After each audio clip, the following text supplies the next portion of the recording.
Us in prayer and pledge. Let us pray. We lift up our local leaders today. We pray for our mayors, city councils, county commissioners, police chiefs, sheriffs, judges, and all who serve our local communities. Strengthen them with wisdom and grace for the heavy burdens they carry. May they manage their teams and projects with love, keep their hearts pure and their eyes turned toward your face as they work in the best interest of the people they are called to serve. In Jesus' name, amen. Amen. I pledge allegiance to the flag of the United States of America and to the republic for which it stands, one nation under God, indivisible, with liberty and justice for all.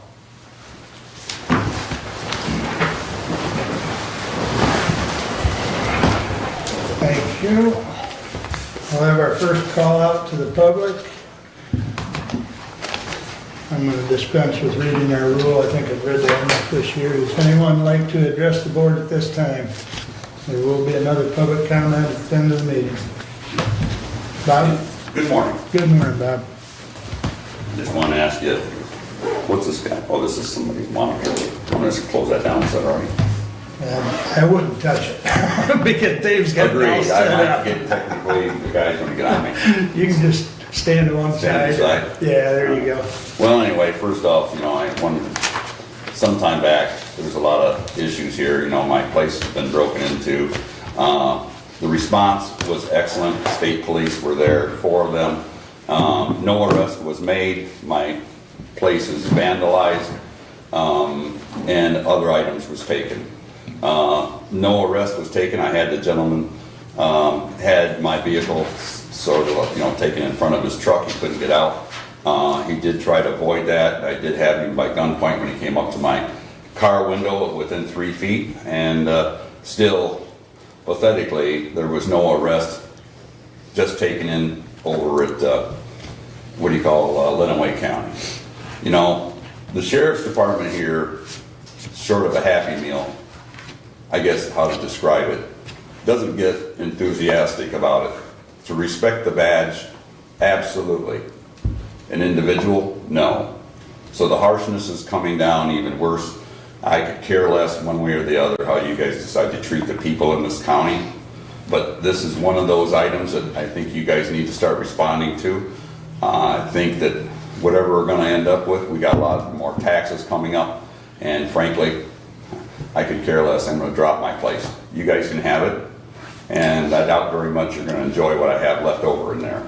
But let's just say, for the least, I enjoyed most of you guys. I've always enjoyed it coming in here, sort of rhetoric. I really don't like you too much, Doug, but if I can, I just keep on going. So you guys have a great day, though. All right, thank you, Bob. Anyone else wish to talk to the board or comment at this point?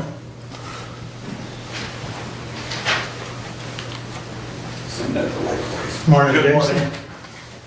I just want to touch base on the resolution on the health insurance. Unfortunately, the health committee did not get a chance to meet and go over all the options. Hopefully, the commissioners that are part of that committee will bring up the concerns that were brought up in the email string from, I believe, yesterday, prior to a vote being taken on that resolution.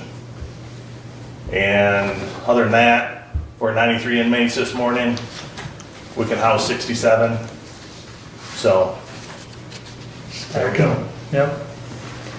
Thank you. Anyone else at this point? All right, moving along, consent agenda.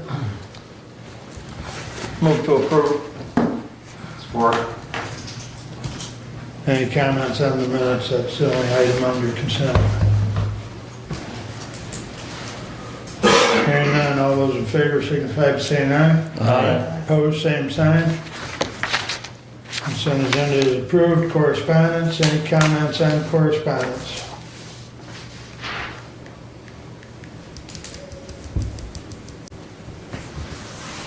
Hearing none, I'd entertain a motion to approve the regular agenda. Move to approve. Support. One item we will remove is the closed session Had conversation with attorney yesterday, and he is asked to be here on the 12th. So that will be moved forward to the 12th. All right. So with that change, is there any other changes to the regular agenda? Hearing none. All in favor, signify by saying aye. Aye. Opposed, same. All right. Mr. Steve, good morning. Good morning. Thanks for having me today, everyone. My name is Steve Curry, Executive Director of Michigan Association of Counties.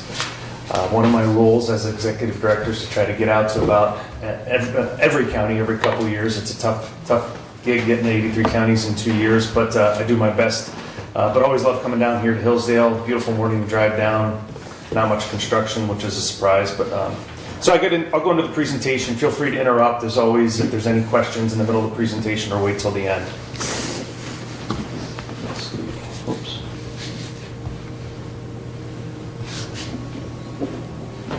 All right, so first, this is just kind of the purpose of MAC. Many are familiar with it, but obviously advocacy is first and foremost what we do there.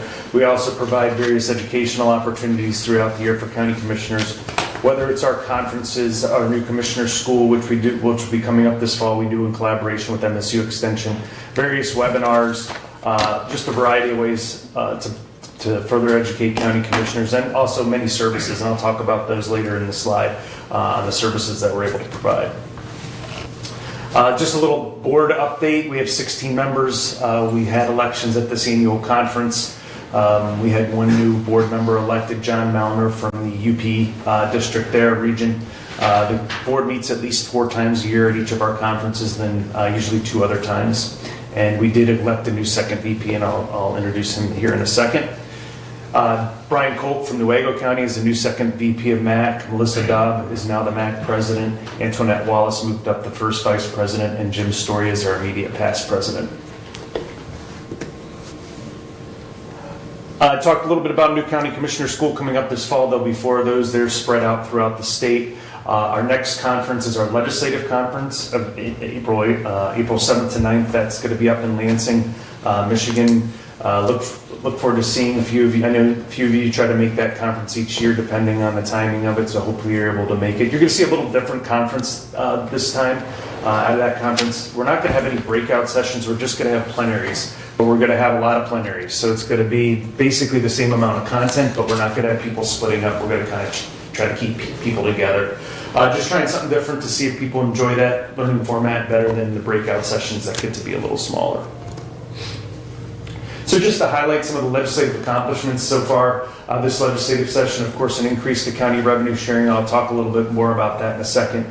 Trial court funding, of course, that was set to sunset this fall. Those fees are now able to be charged until 2026. So that was a huge savings for counties, a potential $50 million, at least $50 million hit to counties across the state. In the budget, there was $17 million in grants for 15 county prosecutors' offices, trying to keep up with the pace of pay with county prosecutors. We're working with NDHHS on the 1115 reentry waiver proposal. That's so county inmates will keep their Medicaid. That's the Medicaid exclusion issue that we've been talking about for a long time. There needs to be federal legislation on this. This would be a waiver that the federal government would give to Michigan to allow those inmates to continue with that care. Property tax exemption, that was a $50 million carve-out that occurred back in 2021. We were able to get that reimbursed back to the state to locals, so that was another $75 million back to locals. And then there were some lake level bills that have to do with counties and their jobs with regulating lake levels and the impact that it has on those folks on those lakes. And I'm not that familiar with that issue, but you can look up that legislation, but that's something that Dina worked really hard on this spring. Some of the priorities we're going to continue to work towards this as we finish out this legislative session. Revenue sharing is also something we're going to continue to work on, and I'll talk more about that. Proper funding for courts, that has to go back to the Trial Court Funding Commission and that sunset date that I spoke about earlier. Veterans property tax exemption, that's been around for a while. Healthcare cost sharing for county inmates, I spoke about that. And road funding, of course, is still something that's being discussed. So revenue sharing, in this budget, it was a $30 million increase, so, but the distribution is gonna be a little bit different. It's gonna be an inverse relationship between your taxable value. So everyone's gonna get their base funding, and then the distribution is gonna be different. If you go to our website and there's a QR code, and these slides will all be available, you can see what your county's distribution is going to be. Obviously, as we just started the fiscal year, everyone will be able to see that. And we also got rid of the county incentive program. That was extra paperwork counties were having to do to prove that they had a website and check certain boxes that were kind of outdated. So we got rid of that paperwork as well. Under Health and Human Services, there was $161 million for the certified county behavioral health clinics, expanding that to additional counties. $500,000 for ground emergency medical transport. Let's see what else. Under judiciary, I talked about the prosecutors, so $17 million for prosecutors, a $5 per diem rate increase for the jail reimbursement program, $1.5 million to support Prop 2 changes from 2022. Under infrastructure, there was $74 million for critical infrastructure projects and $30 million for charging infrastructure for local governments. Those are all grants. And under dams, drains, and stormwater, we've got an increased funding for dam restoration of $75 million and $15 million for stormwater management plans in watershed districts. So as we move on to the rest of this legislative session, one thing we're still working on is getting changes to revenue sharing, and that is the revenue sharing trust fund. We've talked about it for a long time. It would tie revenue sharing to sales tax, so whenever there's an increase in sales tax, that money would go into the trust fund. For counties, cities, and villages and townships, we would maintain our current percentage split with those other locals. It would also bring back many townships that are currently not getting statutory revenue sharing. This bill did pass out of the House 106-4. We're waiting for Senate action now. It's in Senate committee. We've asked the Senate Majority Leader to either discharge it out of committee if she's not going to take a vote on it, or get it out of committee. We know we have the votes for it. It's just a matter of getting movement on it. And then I'm sure, as you know, there hasn't been many dates in Lansing where the legislature's been in session at this point. So this is definitely going to be a lame duck issue that we're going to focus on. Any indication whether or not the governor would sign it?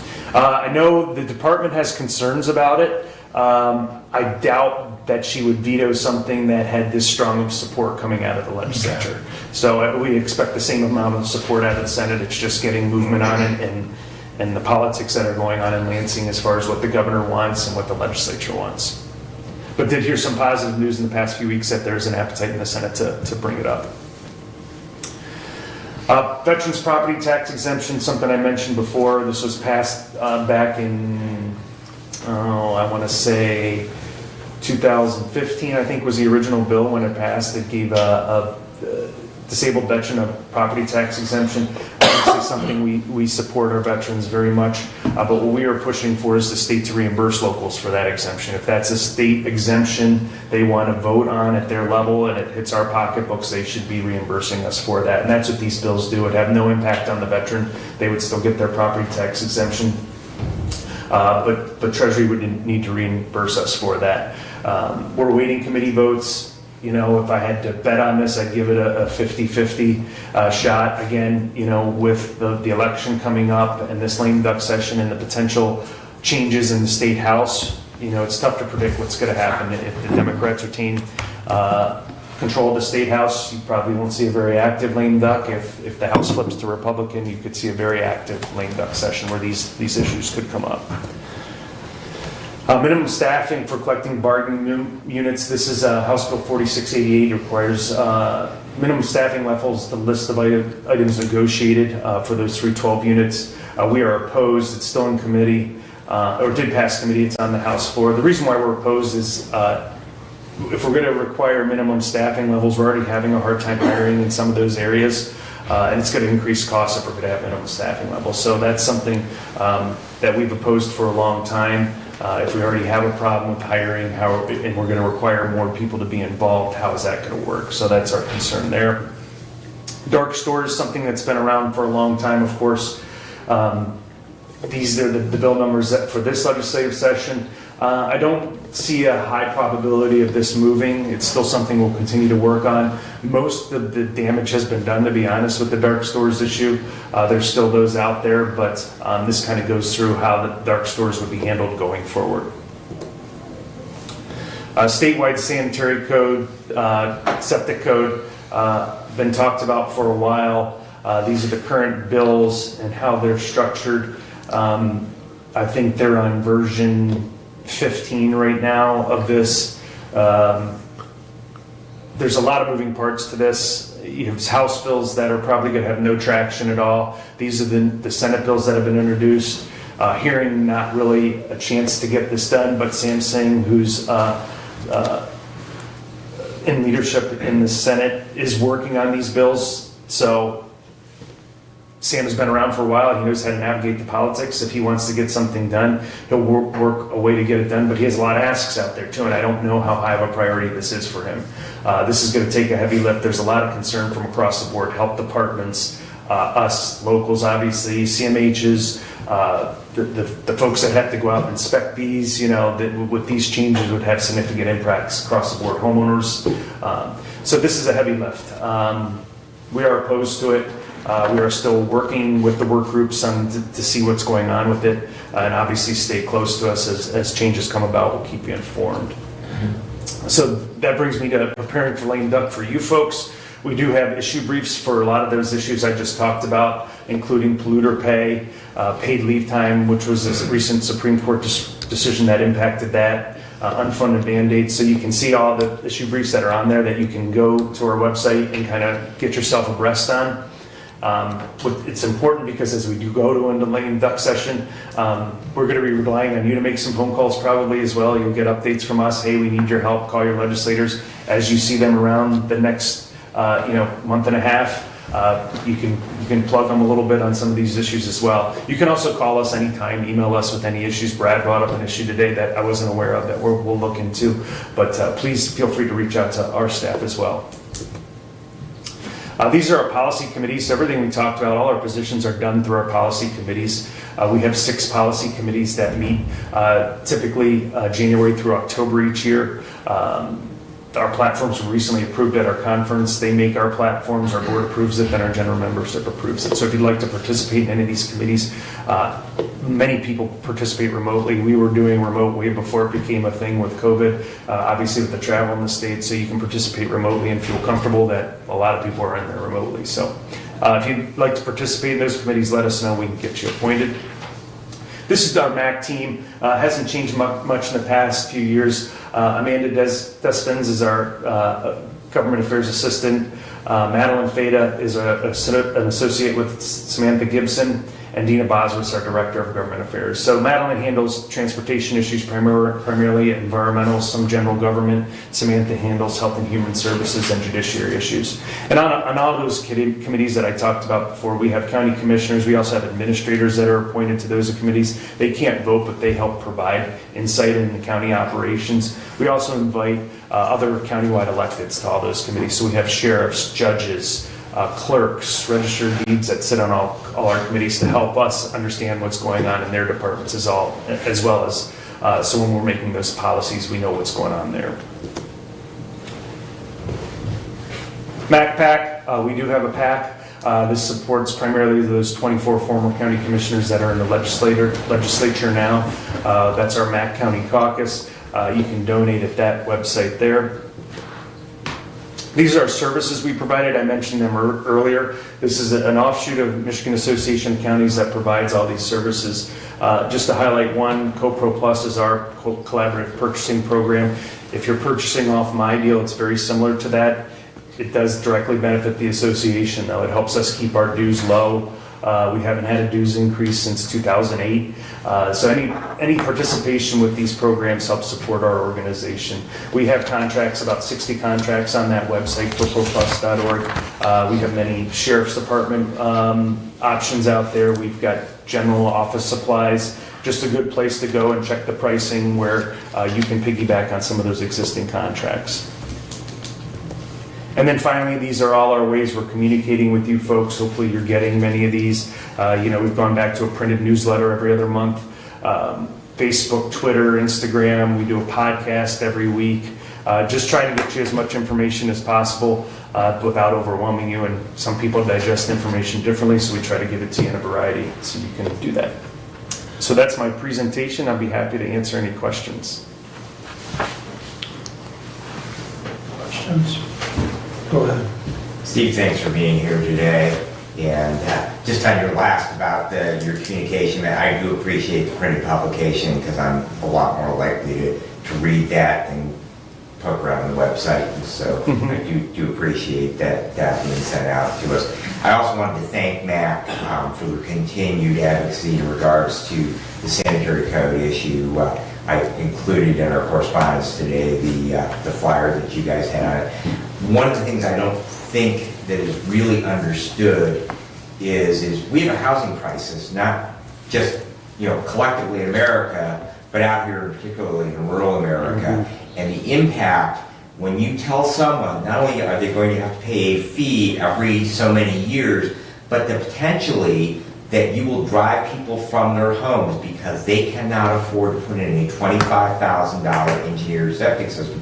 They may be working around an old aging system, not maybe doing laundry that often, or maybe going to the laundromat or other methods, taking showers instead of baths so that they're not overwhelming the septic system they have. So, but they're finding ways to make it work and not polluting the environment.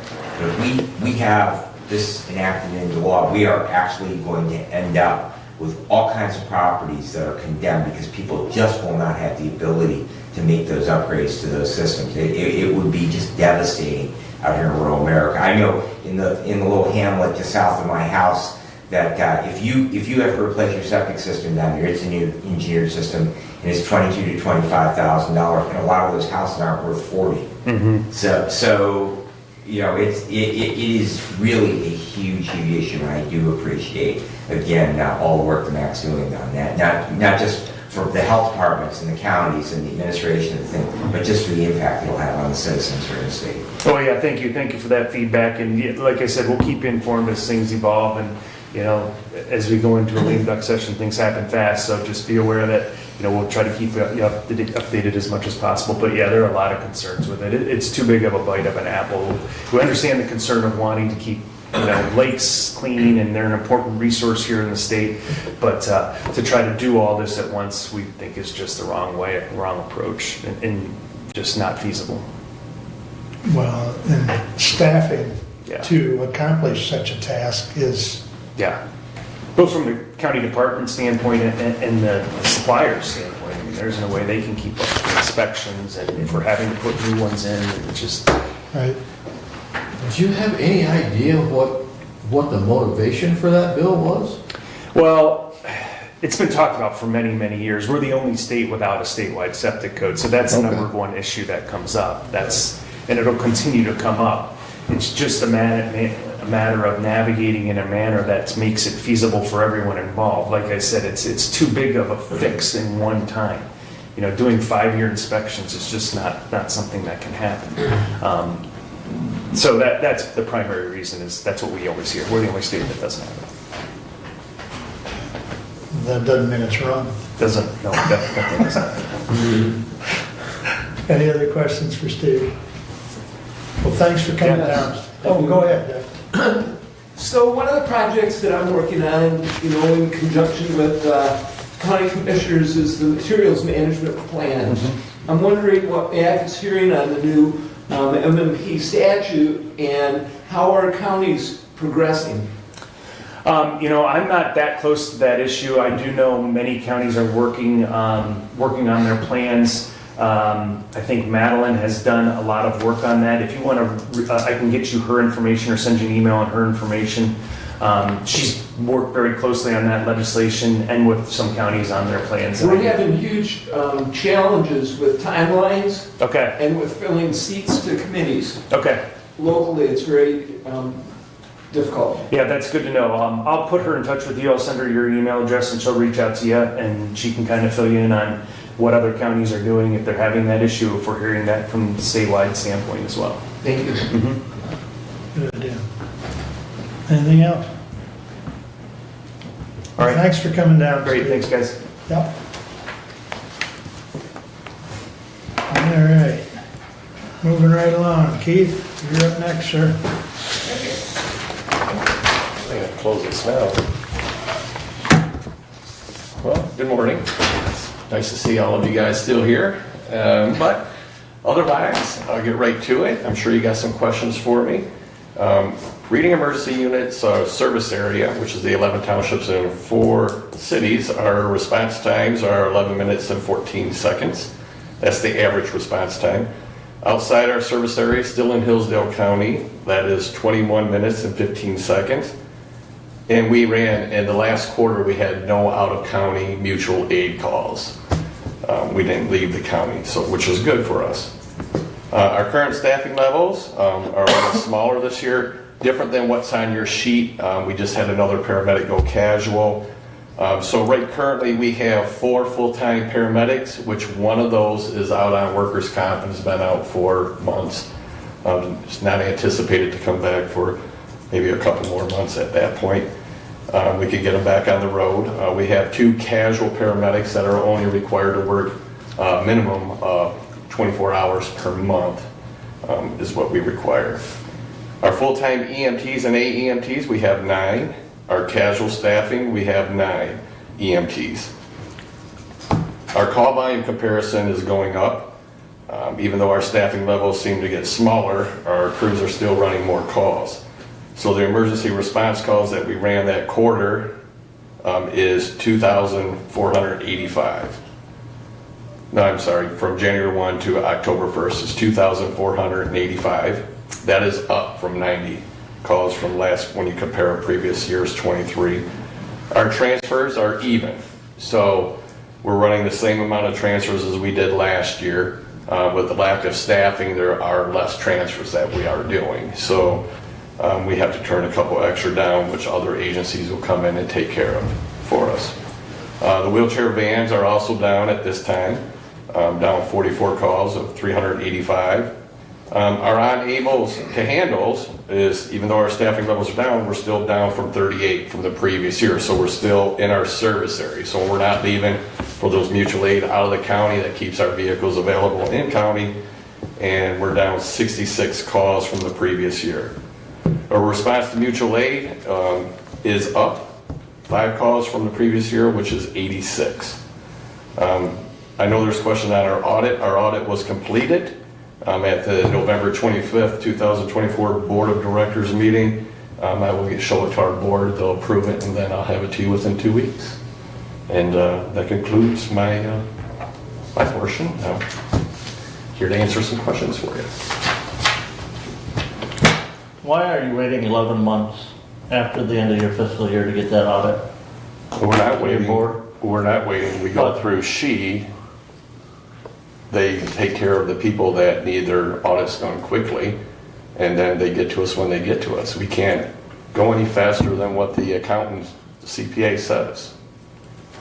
We're not doing anything illegal, so it's not like we're saying, hey, we're going to wait till November to get this out. I'd love to have it out for you because a couple months ago you were asking about it. But it's done. I just can't release it because within the contract that we have with the county, it says that it will be approved by our board. So I'm just following the contract obligation.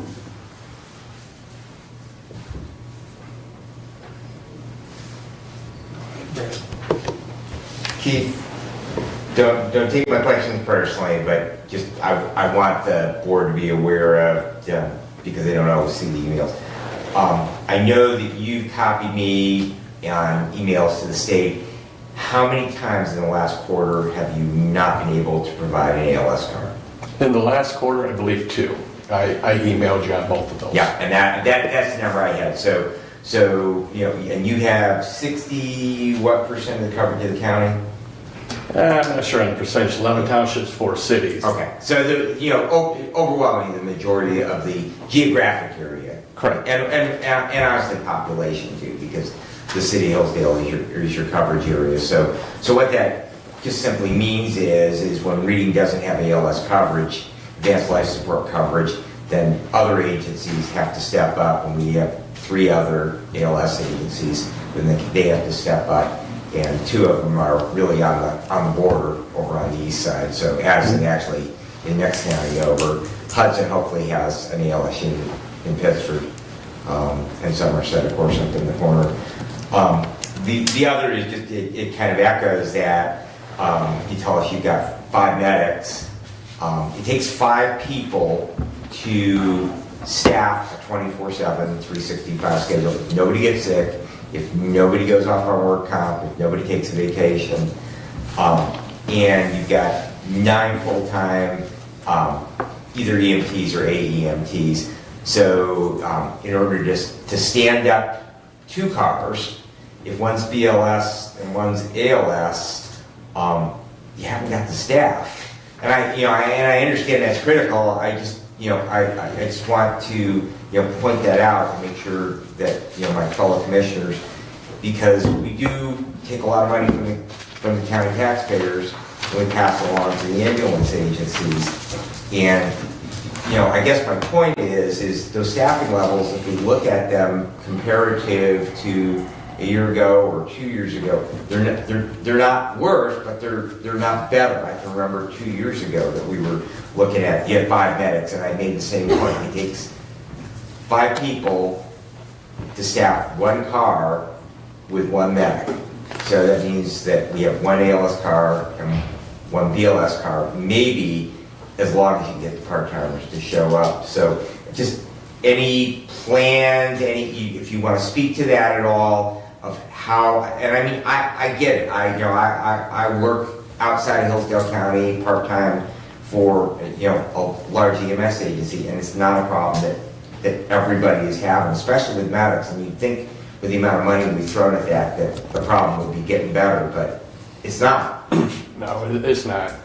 The problem seems to be getting worse, and it's just not here in Hillsdale County. It's everywhere. They've been dumping a lot of money, millions of dollars into educating paramedics. I'm waiting to see what the state says in March, how much, because they always release the amount of medics we have at that point compared to the year prior and the year prior to that. But our staffing levels have went down. I mean, at this point, we're running 3 full-time paramedics. Like I said, we have 4. The casual employees, they're only required 24 hours a month, and they're casual, so they work sometimes a little bit more. Sometimes they stay right there. Myself, I've been working a lot of hours. Working in the office and working on a truck, it gets to be quite tiring. Lynn's been out. She's been on injury for a couple months, so she's getting cleared hopefully by the end of this month, so November she'll be out there in the road as well. How do we fix the problem? It's kind of hard right now. I mean, realistically, if you look at it, we're reporting that we're lack of a paramedic for those 2 dates that we give you. There would have been more if I wouldn't have worked, period. If I didn't come in, we would have been lacking more medics. But we reported it. Now, I can say what you're not getting reported is other stuff that goes on in the county by those other services, because I work the road. We go out into their area, and there's no medic there. Just last Friday, we went into another service area. They're questioning, the first responders are saying, hey, how many ambulances you got working today? We're not the primary ambulance for this service area, but where's yours? Not staffed. So are those being reported? I'm not here to throw stones. I'm just here to say, look, there's a bigger picture out there than just what RU is. I share the information. I report to the state. I report to the MCA. I give you a courtesy email because I know you're going to hear about it, so why not just be up front? I appreciate it. And give that to you. I want to share that with you. I don't want you not to know and act like I'm hiding stuff here. I'm not. It's a struggle. I mean, wages out there right now across the board, they're paying more in other areas. The cost for readiness to serve is what most people don't look at. They want ambulances on the road, but when an ambulance doesn't move, how much money do they really get? We're a private ambulance service. Yes, we get a millage, and that millage is quite useful, and it keeps our business running. But it also, when our ambulances are not moving and they're sitting in their stations for hours, doing nothing, that's money coming out of us. you know, we have to cover all those expenses of people sitting there for 24 hours with no generated income coming in. The millage doesn't keep our ambulance service afloat. It keeps us afloat, but it doesn't pay all the wages required to run an ambulance service. And if you look at it, we can't afford to pay what those bigger services are paying. So we have a millage. We're running higher call volumes than normal. Our transfers are increasing. They're down a little bit more now, and that's because of the staffing. But the price that the government pays us doesn't go up. Medicare, Medicaid, 75% of our clientele only pays a certain amount. So as gas prices rise, as payroll rises, all the overtime we pay out, taxes go up for your business, who's covering this? It's not the government. EMS in Michigan is a non-essential business. We're not essential. We don't get help like fire departments or law enforcement.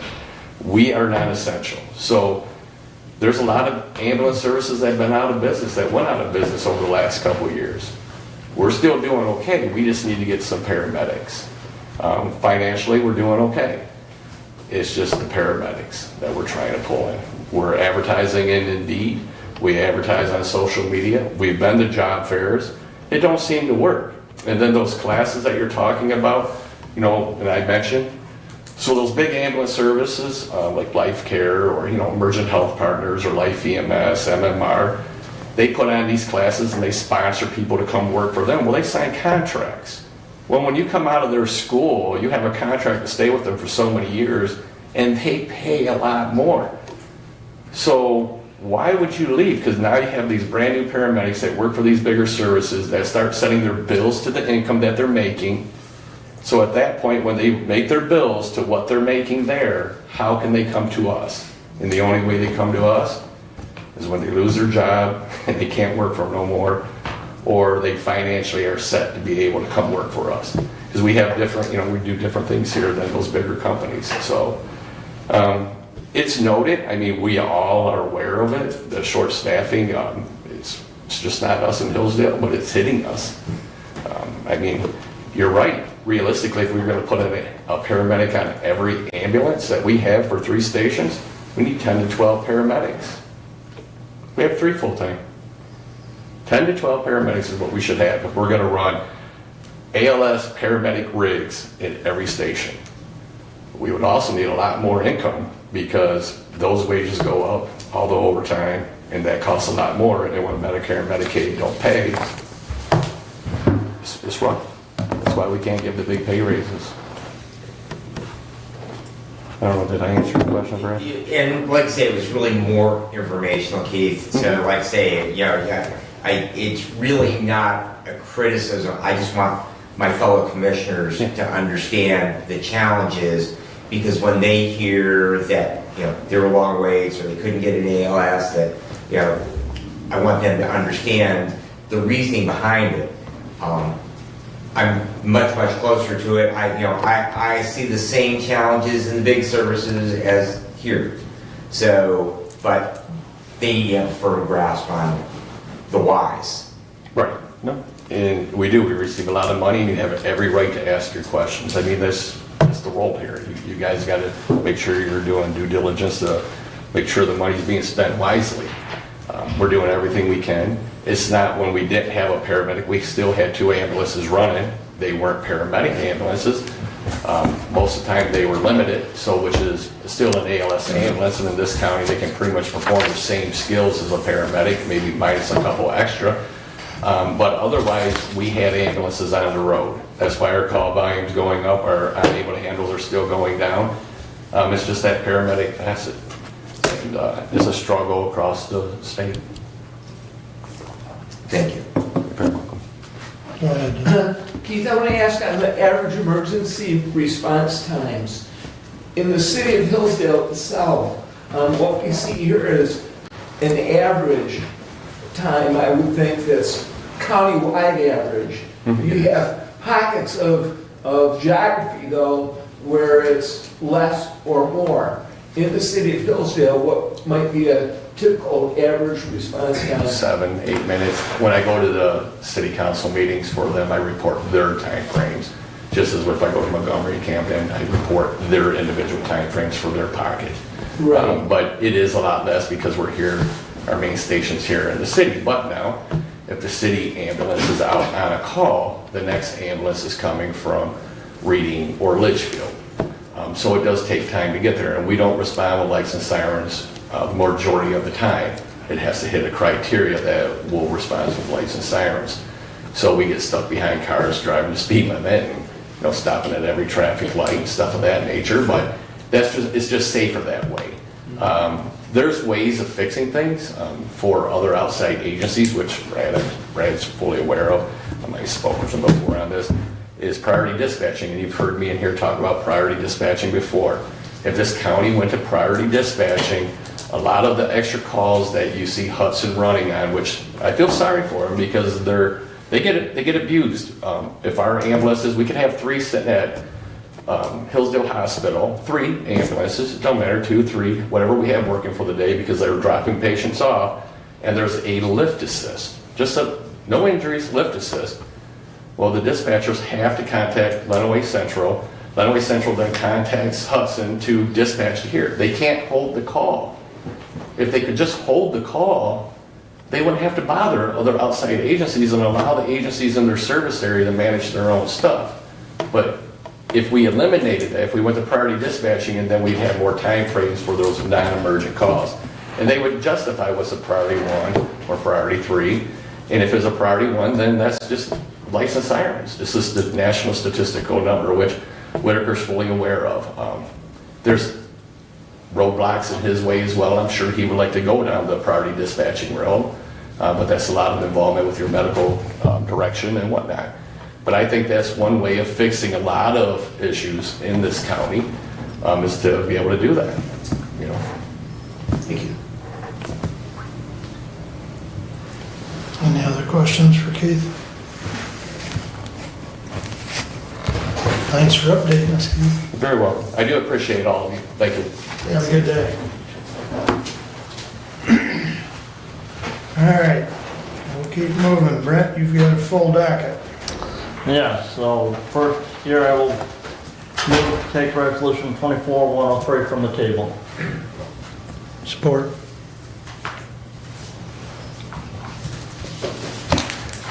Any comments?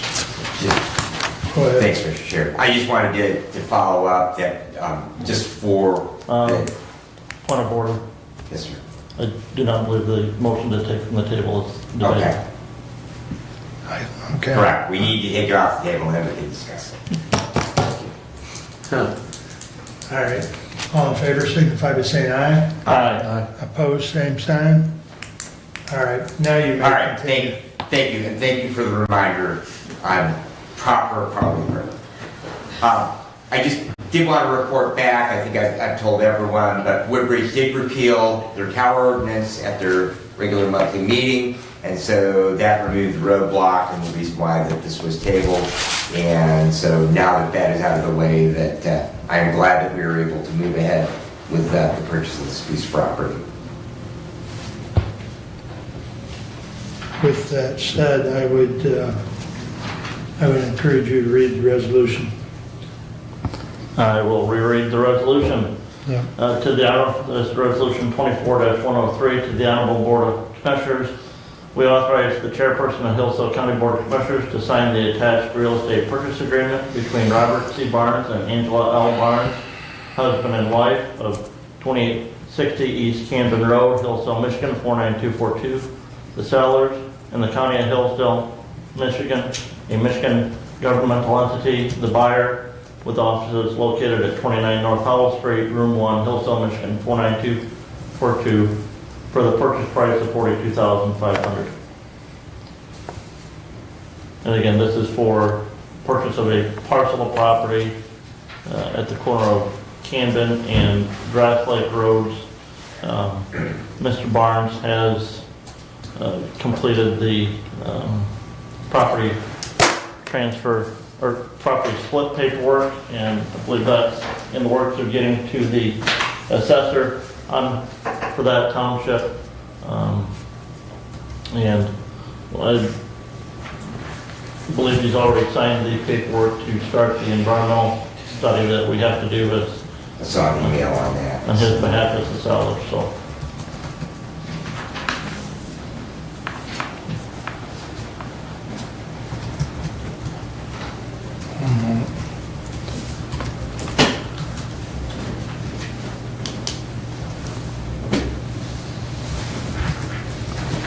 All right. Is there any other comments on this resolution or on the purchase agreement? Take roll call, please. Commissioner Wiley, Yes. Commissioner Benzing, Yes. Commissioner Leininger, Yes. Commissioner Ingles, Yes. Commissioner Lanius. Yes. Passes 5-0. Next up, Resolution 24-104, to the Honorable Board of Commissioners. We authorize the chairperson of the Hillsdale County Board of Commissioners to sign the attached real estate purchase agreement between Griffiths Holdings LLC, a Michigan limited liability company, with offices located at 4520 Spear Road, North Adams, Michigan 49262. The seller and the County of Hillsdale, Michigan, a Michigan governmental entity, the buyer, with offices located at 29 North Howell Street, Room 1, Hillsdale, Michigan 49242, for the purchase price of $40,000. Respectfully submitted, Brent Leininger, Chair Budget Committee, and I move for adoption. Support.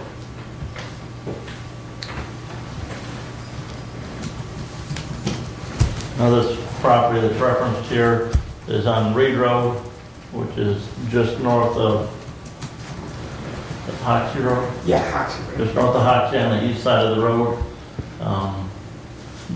It's in within a mile of what was the initial planned thought of site, which was at the Village of North Adams Sewer Lagoons, but they don't want to sell property there, so this does meet the requirement of being in that best located area for the best transmission and receiving needed.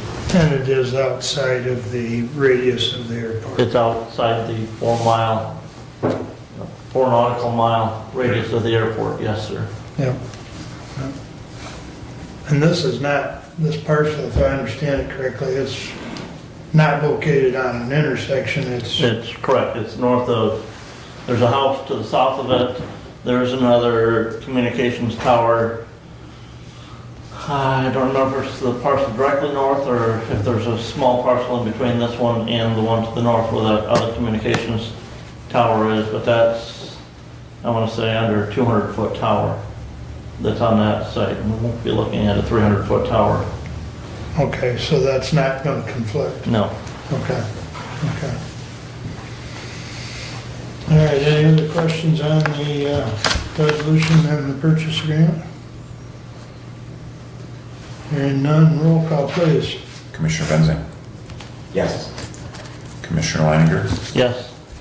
Commissioner Ingles, Yes. Commissioner Lanius, Yes. Commissioner Wiley. Yes, passes 5-0. Just one more comment, Brent. If I remember correctly, just for our viewing public, this is kind of part of the steps as far as with bond counsel, we had to procure this property to continue the whole Correct. process. And the hope is that we get closed on both of these properties before the end of the year. Okay, Okay? Okay. That is, in those conversations with bond counsel, though, that wasn't a requirement that we actually have But put at a least title we to the had a property. We purchase have the agreement. purchase agreement Yeah. correct. agreed to. I would Okay. ask the clerk's office that once those purchase agreements are signed, that please send a copy of those back to each of those sellers, if you would, please, from the clerk's office. Okay, all right, very good. Please continue. All right, moving forward, and Director Wheeler is here for Resolution 24-105. To the Honorable Board of Commissioners. Whereas Michigan compiled law 211.36 requires each township clerk to submit to the county clerk on or before September 30 each year all statements authorizing money to be raised in the townships by taxation for townships, school, highway, drain, and all other purposes as authorized by law. And whereas Michigan compiled law 211.37 requires the county board of commissioners to approve apportionment at a session held no later than October 31st annually, and whereas the county board of commissioners have executed the documents and records submitted to the board that show the number of mills to be levied for ad valorem taxation in the several townships for school, highway, drain, township, and all other purposes as authorized by law. And whereas the apportionment approved by the County Board of Commissioners for 2024 will be the official authorization for its 55 taxing authorities within the county to levy property taxes in 2024. And whereas the proposed current apportionment, if approved, will provide final authorization for the levy of property taxes upon which taxing authorities depend. Now therefore, be it resolved that the attached 2024 L 4402 showing the millage levies for the various taxing authorities in Hillsdale County for the 2024 year is hereby approved in accordance with Michigan compiled law 211.36 and 211.37. And be it further resolved that the several supervisors be authorized to spread on the respective ad valorem tax rolls and special act tax rolls the millage rate specified in the attached L4402 for all purposes as authorized by law against the taxable value of properties in each township, city, and village in the county. And be it further resolved that the several supervisors be directed to incorporate in their township, city, or village rolls the drain tax at large, taxes chargeable against their individual township, city, or village, also spread the special drain tax assessment and lake level tax assessments against their various descriptions as submitted by the county drain commissioner and approved by the county board of commissioners at the October 8, 2024 meeting of the Hillsdale County Board of Commissioners. Respectfully submitted, Brent Leininger, Chair, and I move for adoption. And second. And again, Director Wheeler is here. If anybody has any questions for him, this is with us doing our truth and taxation hearing with our budgeting process that we did a year ago. This is something a little different for us in approving this apportionment report in this level, in this method. Comments, Nick? No problem. Because this was always incorporated in the millages that were passed, and usually in October in prior years, but because you guys were efficient this year and got all the millages approved prior to October, we still have to meet in October to approve this. It was always incorporated in generally that debt millage for the medical care. It was incorporated in that same resolution. So because that was done in September and we didn't have all the 4029s from all the 55 taxing entities by the September meeting, then we had to do a separate resolution now in October. So moving forward, especially with the medical care debt being pretty much retired in the next couple of years, this will probably be an ongoing process and not incorporated that in the future. So the big question, Nick, is when will tax bills be available to the local units? December 1st. Oh, tax bills to the local units? Yeah. We try to get them out. Our goal always each year is to get them to them before Thanksgiving. So. Okay. I know a lot of times that those treasurers that over the Thanksgiving long weekend that they spend time folding and stuffing. Yeah. And this year will be different because we have a few new treasurers coming in, so not to put the cart before the horse because the official ballot isn't until November. And, I don't think there's any races in any of those, but we still try to respect the process and not to put the cart before the horse, as I said. So. Any questions?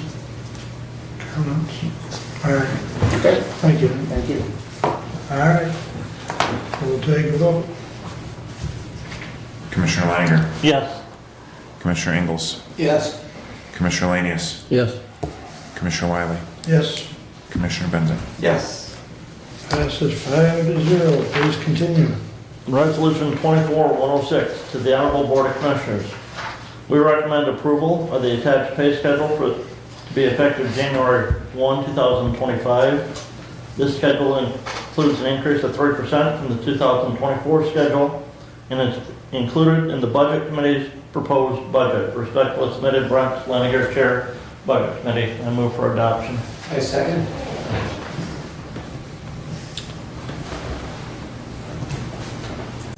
Again, as Commissioner as indicated, just a little bit ago from the Director of Rating Emergency, and if they're having trouble filling positions because of competitive wage. A year ago, we went through a process of doing a wage study here in the county. One of the comments, in that was that we need to continue to look at that wage schedule on an annual basis and adjust it. I firmly believe that if we don't make an adjustment to it annually, we're going to be behind the 8 ball in the near future. If we're still not already behind the 8 ball and having a competitive wage schedule to attract qualified individuals to positions within the county. I believe Mr. Ringland sent all of you an email on Friday. The effects of this 3% wage schedule to the county general fund is costing about $141,000 in the 2025 budget.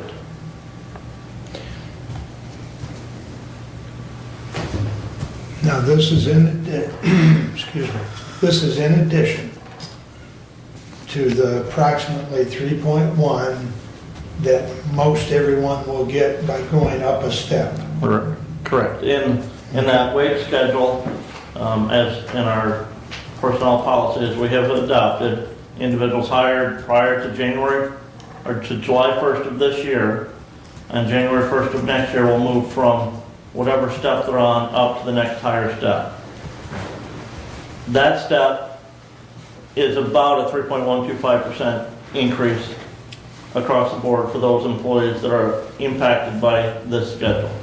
Some of them, when Mr. Notley did that, he took the 25% slope from step 1 to step 9 across each grade, divided it, and got an equal incremental change to that schedule each year. So sometimes it's maybe a little less than that 3.125, or maybe a year where it's more than that 3.125 across that, just because of how that was set up to begin with.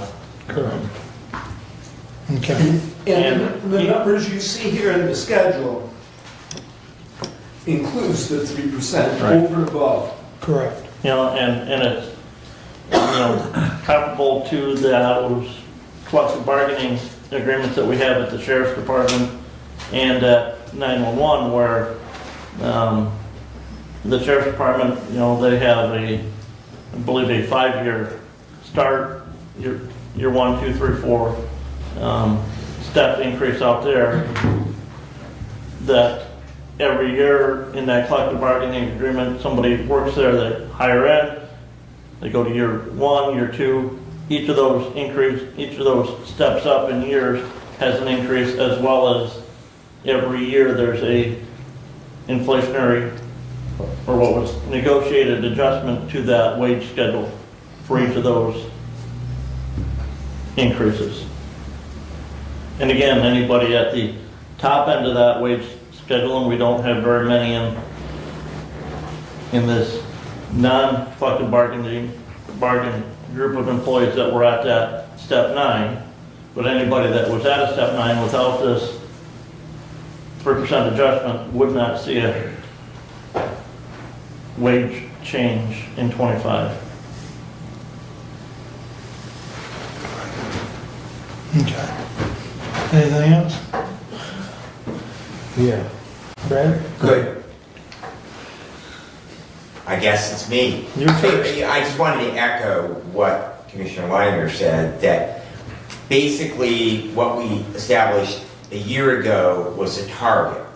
In other words, it was a place that we needed to get to, but if we don't add an inflationary increase, moving to that target, we just chip away at it every year for our employees, and we place a future Board of Commissioners in the same problem that we were in, that just simply was not addressed by previous boards. And so it is absolutely imperative that we do these inflationary increases along with those step increases, because we really need to get to that point where we are paying our employees in the manner in which our wage and classification study told us a year ago.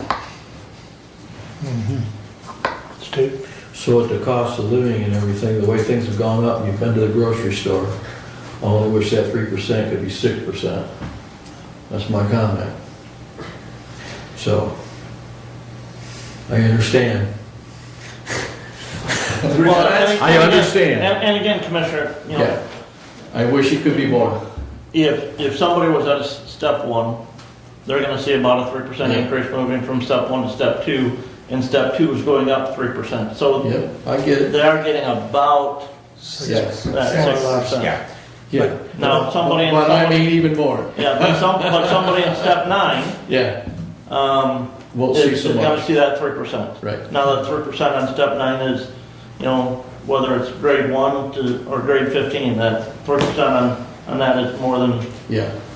Yeah. it is on the lower dollar figure. Well, taking the whole scheme of things and the way how the program works and everything, we do have a lot of really good employees here. It's, And I just wish that we could compensate them. it's better than Better. what Social Security is Well, offering for next I year. understand that too. Yeah, 2.5. Yeah. So the challenge, Commissioner, Yep. is blending the budget. Yeah, I We've spent understand. an extended amount of time, trying to do everything we possibly could. Even to get to this 3%. And that has been well done. Yep. So, Well, kudos to you guys for getting it done. Like I said, I only wish it could be more.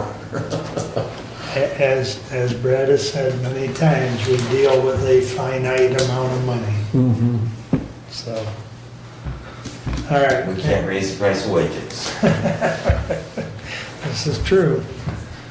All right, any other discussion on the resolution?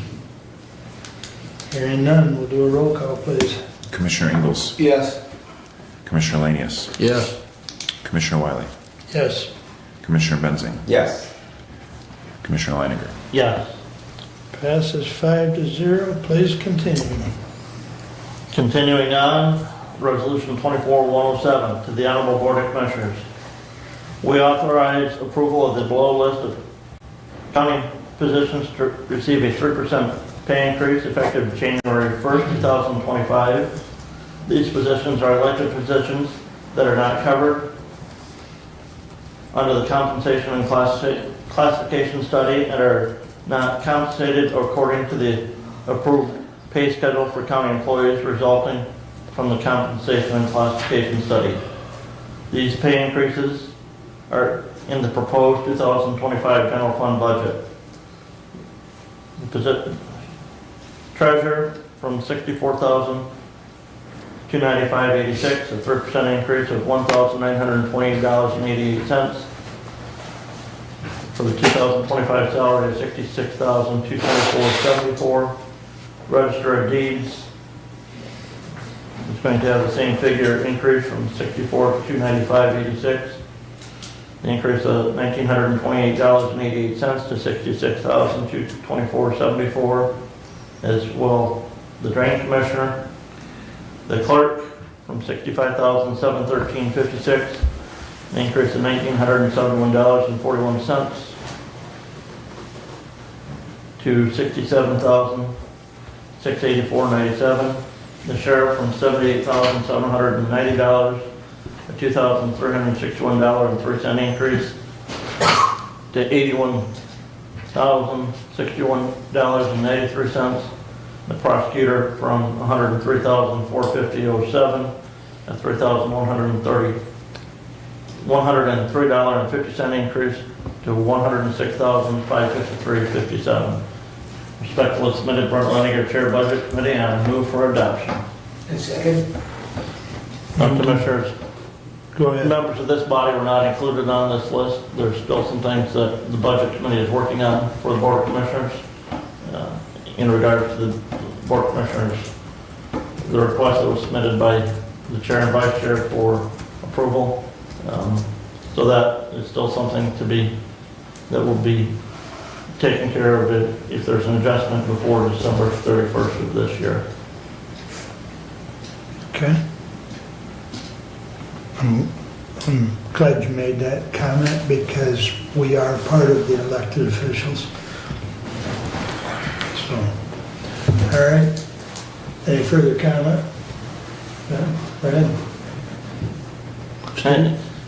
And I believe, Commissioner Bensing had brought up an article that was in the MAC magazine a while back this spring that said Board of Commissioners wages have to be set before the term of office begins. There's some statute that says other elected officials have to have their salary set before November 1st.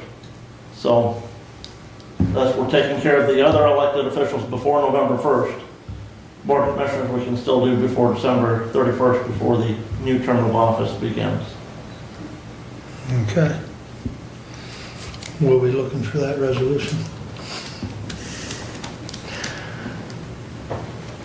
Go ahead. Yeah, and I will just echo Commissioner Wiley in that we will be, looking for that. And the biggest thing, and I discuss it with my townships all the time when I hear trustees say, I don't want to raise. They're raising the pay for the office, and what they do is if they push it off, and in particularly now with the 4-year terms, we are, again, setting up a future Board of Commissioners to look back.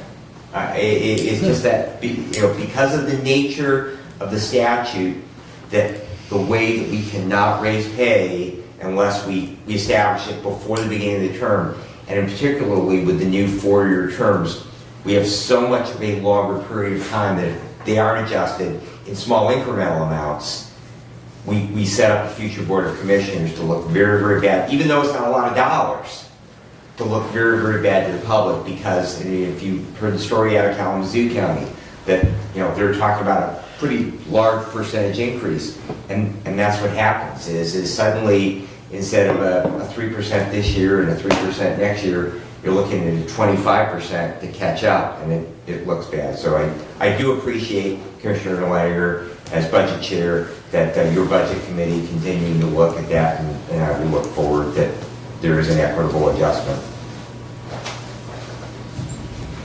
Any other comments on Resolution 24-107? Roll call, please. Commissioner Lanius. Yep. Commissioner Wiley. Yes. Commissioner Benzing. Yes. Commissioner Leininger. Yes. Commissioner Ingalls. Yes. Passes 5-0. Please continue. Moving on, Resolution 24-108, to the Honorable Board of Commissioners. Whereas 2011 Public Act 152, the act as passed by the state legislature and signed by the governor on September 4, 2021. Whereas the act contains 3 options for complying with the requirements of the act, whereas the 3 options are as follows. 1. Section 3 hard cap option. Limits of public employers' total annual health care costs for employees based on coverage levels as defined in the act. Section number 2, Section 4, 80-20 option. Limits the public employer's share of total annual health care costs to not more than 80%. This option requires an annual majority vote of the governing body. Number 3, Section 8, exemption option. A local unit of government as defined in the Act may exempt itself from the requirement of the Act by an annual 2/3 vote of the governing body. Whereas the County of Hillsdale has decided to adopt the 80-20 option as its choice of compliance under the Act. Now therefore be it resolved, the Board of Commissioners of the County of Hillsdale elect to comply with the requirements of 2011 Public Act 152, the publicly funded health insurance contribution act by adopting the annual 80%, 20% option from the medical benefit plan coverage year January 1, 2025 through December 31, 2025. Respectfully submitted, Brent A. Leininger, Chair Budget Committee, and I move for adoption. A second. Okay, moved and supported by Brent and Doug. This is an annual requirement. This I mean, is, we- as it said there in Yep. number 2, that this, a year ago, we had some discussion about switching to the hard cap. Right, The hard cap dollar figures increased 0.2% this year over 2024 numbers. If we made that move to a hard cap with the health plans that we are looking at this year, that would be a drastic premium shock to the employees on most of the plans that we offer.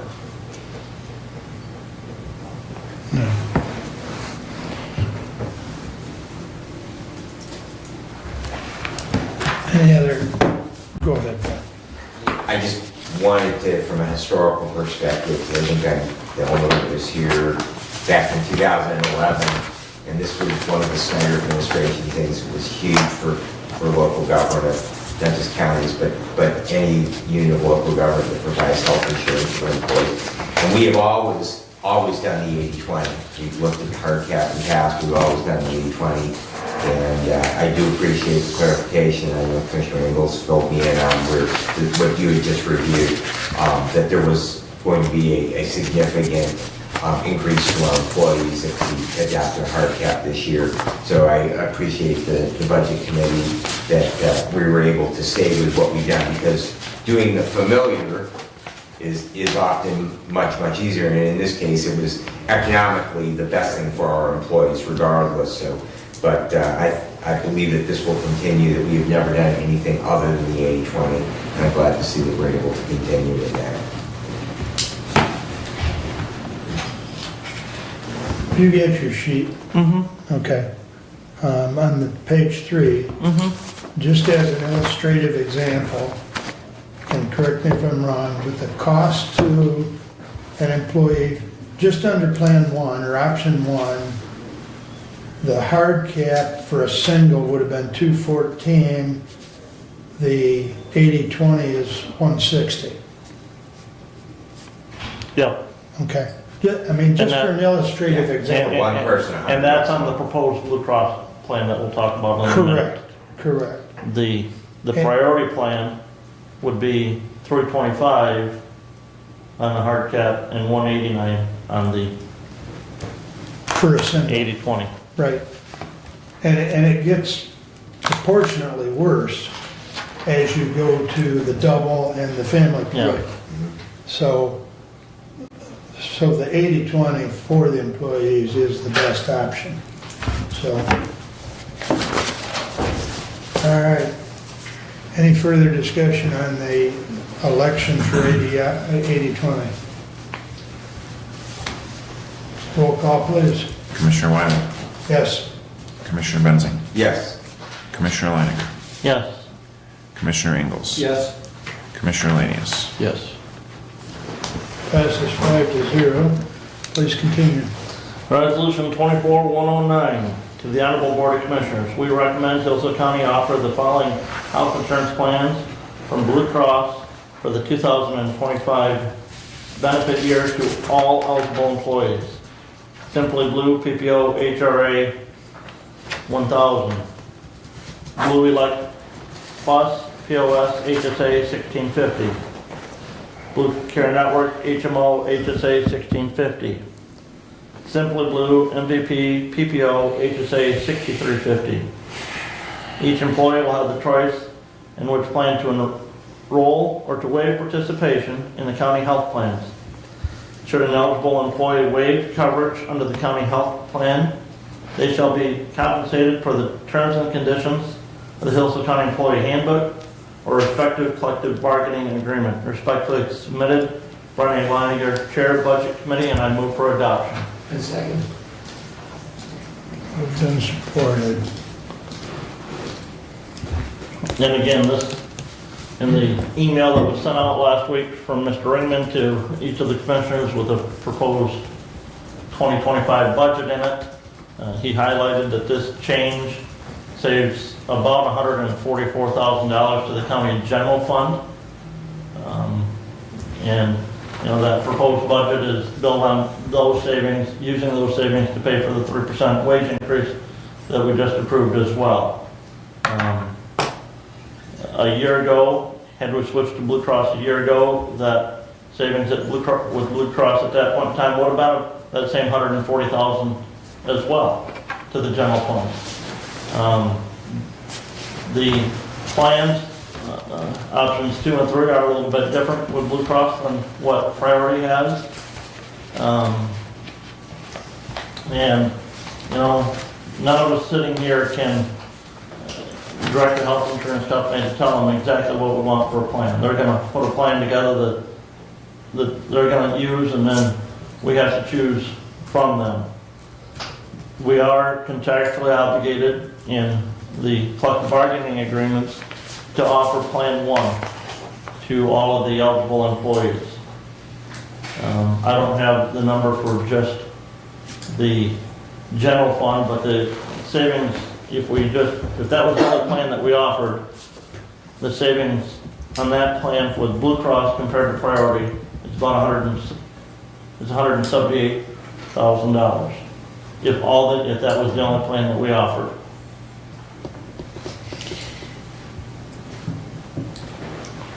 Brent, I think it's important to note that, you know, Priority's last proposal to us, and I understand from them, and I've always been an advocate for the employees, and I understand change is difficult, but these plans are very similar to what the current plans are, or as, at least as Brent indicated, you know, the company did the best job they could of putting together plans that match up when we were trying to compare apples to apples. But at the end of the day, when you look at Priority's increase for the current Plan 1 or Option 1, it's 15.2% increase. The same, or at least as I've indicated, as close as they could, the same Option 1 is and I'm talking about increase over current cost, is 3.5. It just doesn't make sense to stay with Priority. The combined Priority change is a 13.54% change, and that's Correct. overall for all the employees that are currently enrolled in the plan. And Blue Cross is a 3.82% increase. And I think the other thing that's important to note, because Derek and I were talking for probably 45 minutes yesterday on this subject, and the budget is built to still have the front load on the HSA, correct? Yes. Yes. Yeah, So that's a huge chunk of money that is a benefit, that is still part of the, and we started this probably 5 or 6 years ago with the HSA of front loading, and it's gone from about 20 people to, I think Derek said about 65 people. So, you know, I'm just bringing that up because there was a discussion last year about potentially eliminating that front load, but that front load is still there. So, and, you know, people ask, well, we didn't do the HSA funding resolution.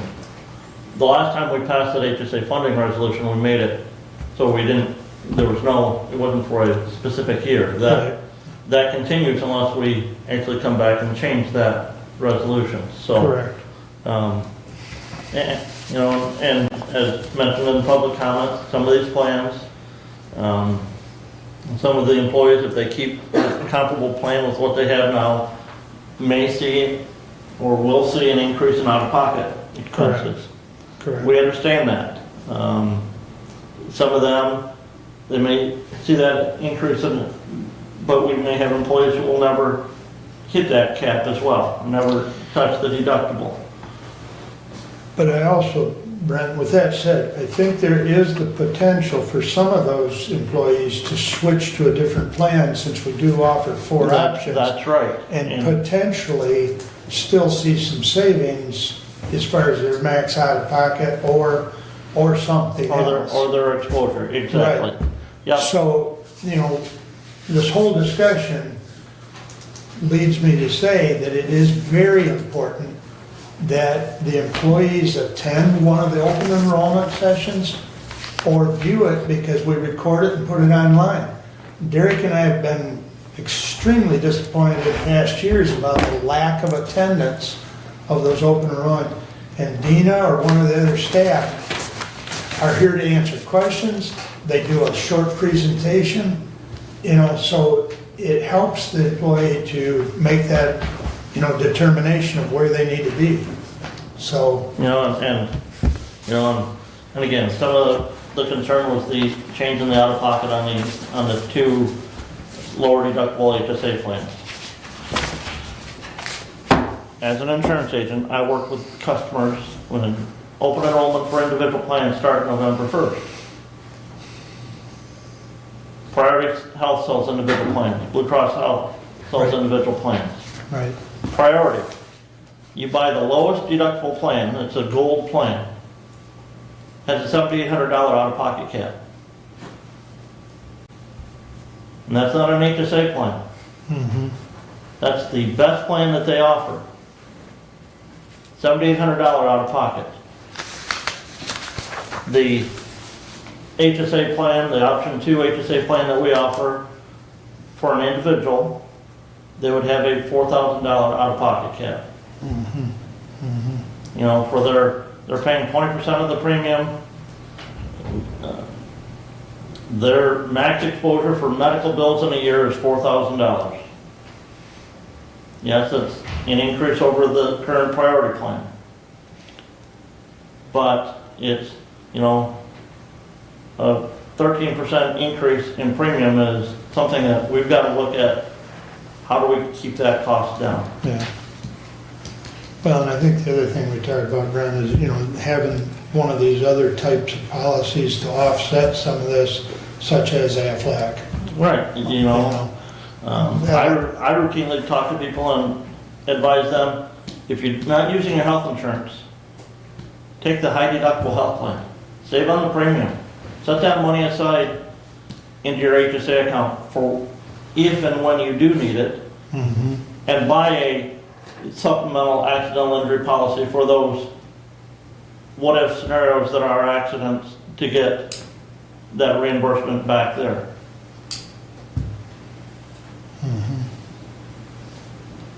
Because every plan, preventative care, is covered 100%. Doug, you've got a comment? A question regarding the emails that were sent out yesterday. I did not get the emails. Were there other concerns brought up in those emails? I think probably, One dealt with formulary on drugs. And again, every health insurance company is going to have what's called a formulary for drugs, whether it's a 3-tier, 4-tier, 5-tier, 6-tier formulary. Some formularies will say, well, that drug's not covered underneath the formulary plan. There are steps that doctors have to go through with pharmacies to do what's called a step therapy with an individual. If one drug doesn't work where the doctor, that the health plan wants to pay for, but the doctor says, well, that one won't work because of this. There's a process that doctor has to work through with the health insurance provider to get that non-formulary drug approved. And the doctors and pharmacies know what that process is. And there's a phone number for them to call to work through with the carrier on that drug. Many times people have already had to have that done on a drug with one company or another. And so if you switch insurance companies, The doctor just has to go back through that process and say, here's where we tried this drug, it didn't work because of this, and so forth.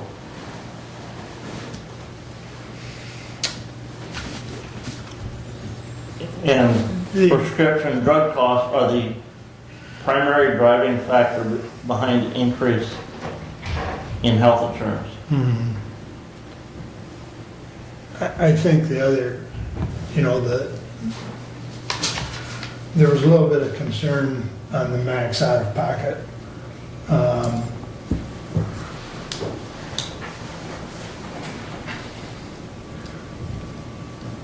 I'm not sure how you address that.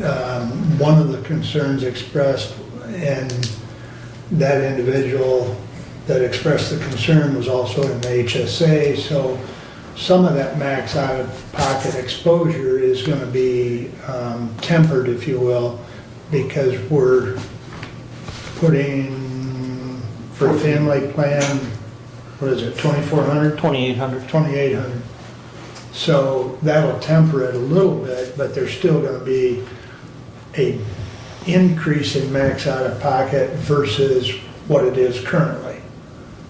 But as Brent indicated, you've still got to look at the 13% increase. It's just unacceptable, as far as priority. And their initial rate that they gave us was like an 18% Yes, increase. yes. But like I said, that 13 is the blended Across all plans, across yes. all the policies that we offer. As I indicated, the first one, which is the 80/20 original option that we've always offered, was 15 point something. So, go ahead, Brent. Commissioner Leiner, I haven't heard anything mentioned, perhaps if it's not part and parcel, but we do have offer a couple of other things. One is the vision component, and then we have an option for the majority of our employees included for some of our collective bargaining unit in regards to dental. Can you share with us any information as, will the vision plan be staying the same? Yes. And also what will be happening with the dental component? Those will be staying the same, Yeah. other than we have heard recently where Delta Dental, who is the dental plan that we offer, will not be reimbursing dental providers directly where the employee, and again, this is completely out of our hands, but where the employee is going to have to pay the dental provider and then seek reimbursement from Delta Dental. I think that's, We don't have all the information. John O'Connor is looking into that, and he'll keep us apprised of that, but that's the only change that we're aware of, and I think the vision premiums were gonna stay almost steady. Vision's included, so. Yeah, but, no, the vision and dental are, yeah, they're fine, I mean, for now, but, if Delta Dental, and I think John had mentioned that, if there is other providers out there if Delta Dental becomes a problem, but right now it doesn't appear to be. It might just be a change in the mechanics of the, reimbursement, so, but, anything else? Other than the fact that Blue Cross is probably accepted as well as priority anywhere around the medical field in our area, right? Yeah. Most everybody will take, that takes priority, will take Blue Cross Blue Shield. Blue Cross, There may be a doctor here or there that yeah, is, Yeah. but Blue Cross, as far as the overall marketplace, so Blue Cross kind of got a little less aggressive for a period of time. They're back being aggressive in the marketplace. So Priority's market share kind of Took over a rose, little bit. okay? And that's just competitive Yeah. business, okay? Well, But as far as the coverage for any of us, as far as doctors, it should not be a problem. Yeah. So, anything else? Roll call, please. Commissioner Benzing, Yes. Commissioner Lyon, Yes. Commissioner Ingalls, Yes. Commissioner Lanius, Yes. Commissioner Wiley. Yes. Doug, there was one comment that I just thought of that I'll share with you because you asked about the emails. There was a comment that the insurance committee did not meet or had not gotten all the information. The committee did meet, and we only had probably 50% of the committee attending. So, but I believe all the information got sent out to the rest of the committee And then- members because Derek sent it out. And then Derek sent an email out last week, Wednesday, looking for more comments, Correct. and didn't receive comments until yesterday. So, I just thought about that because you asked about the emails, but, all right, please continue, Brent. Well, that's the last of my resolutions. You ought to be out of breath. As I mentioned, Mr. Raymond did email out a draft copy of the proposed 2025 budget to all commissioners. Still some time to do some tweaking on that. If you have any questions on that, feel free to reach out to myself, Mr. Ingalls, or Mr. Ringman on that. That is a balanced budget as presented there. So, as long as you bring that up, Yes.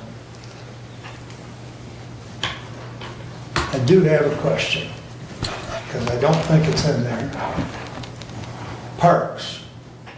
And a lot of discussion in the previous few months about the roads out there. Did we put a placeholder anywhere for any amount of money for the roads? There is none. Okay. It was my understanding when Road Commissioner Klein was here that the roads in the park are not a priority for the Parks Commissioners. And Commissioner Ingalls, you are the representative to that body, so please correct me if my assumption is wrong, but it was my understanding they were a lot more concerned about the weed control and dollars for that than they were about doing anything in regards to the roads. And then it's also confirmed with the Parks Director, Director Works said the same thing. That the roads are a low priority item. Okay, that's fine. Yeah. I know there was a lot of discussion on it, and I didn't see anything in there as a placeholder or anything, so.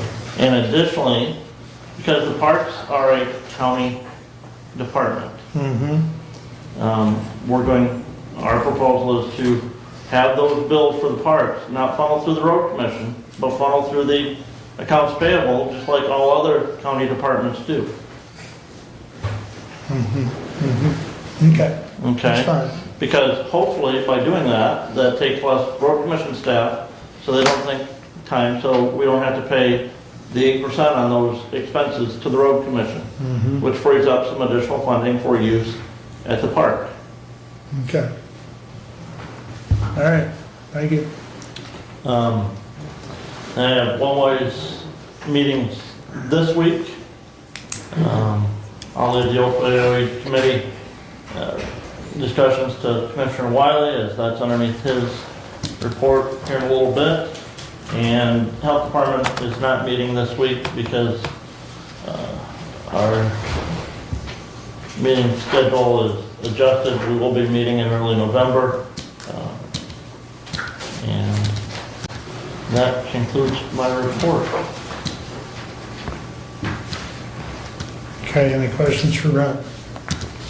Steve, your turn. Okay. On 10/10, I had Moscow Township, and I am tickled to report that they painted the township hall. First time in I can't tell you how long, and it looks really, really nice now. 10/11, I had a safety meeting that I filled in for Commissioner Benzing, and was enlightened on a lot of things in that meeting. Seems as though we, as commissioners, get demonized a lot during that safety committee meeting. And it was pretty interesting. And I'm glad I was able to attend. Thank you for that. 10:15, I had Human Services Network, and we had the meeting at the Senior Center, and breakfast was provided, and it was wonderful, I'll tell you that. Clint Bruger gave a report on housing, and I asked him to come in and bring the report in our November 12th meeting, if he could get in on public comment. He went through pretty quick, and I think he can get his report in a 3-minute public comment, but it was a very interesting report. So he'll be bringing that in on the 12th. And Chris, our own Chris Dewey. Chris, are you prepared for any kind of report today or anything? No, but I can make one up for you if you want. Okay. Well, I just wanted to let the commissioners know that you reported that the state has allocated money for Amish education about the travel on the roadways and the Amish community in our county, and help awareness of the travel on the roadways. Am I right? Yeah, so the funding is to reduce the number of crashes involving horses and buggies across the jurisdiction, so in all 3 counties. And it is a multi-disciplinary approach, looking at systemic change. We had the support of Sheriff Hodshire.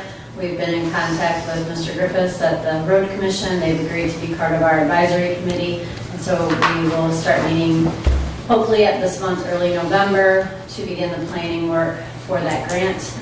But the state of Michigan is very excited, as are we. So. Well, thank you. Thank you. Okay, so then on the 16th, I had an LDFA meeting in Jonesville, and it appears as though right now Jonesville is going through with a single-lane highway down through town. So the parking in that downtown Jonesville is going to change. I don't have a schedule on that when it's going to start, but they're moving that to a single-lane highway down through Jonesville. So parking will change radically. You'll be parking at an angle in now instead of parallel parking. MDOT's okay with that? Yep, and it's been You'd be okay. terrified backing out. Are those back-in parking or back? Yeah, I don't know yet. They're going to be there. The way it's explained to me, they're going to drive in. But Well, they've had enough controversy over people getting their mirrors taken off and everything else on people going down through town with that parking the way it is now. So that's going to be an interesting change to traffic. So that's a trend towards traffic calming that Yeah. Jonesville will have, and the city of Hillsdale will have the same thing. I think city of Hillsdale is in 26. Yeah. Yeah. There's all kinds of public parking behind those businesses, and every one of them have a rear entrance. And they are usually full. Well, They are usually Don't full. shoot the messenger. Because depending on the direction I go in the morning, that I commonly stop there at County National Bank in Jonesville. And it's rather terrifying sometimes trying to exit your vehicle. And I cannot imagine trying to back out Into that lane. into that same traffic. And to speak of the plenty of parking out back, there is not. Because I would rather than try and open my driver's side door into that traffic Yep. on US 12, I would much rather park in the lot out back. But in the times that I have attempted to park out there, that you can consider that you will drive by and you will look and there is no place to park, and particularly if it is closer to noon hour because there is a restaurant there and there is no parking in the back of those buildings. Yeah, you're speaking on the county national side. Yes, Yes. yes.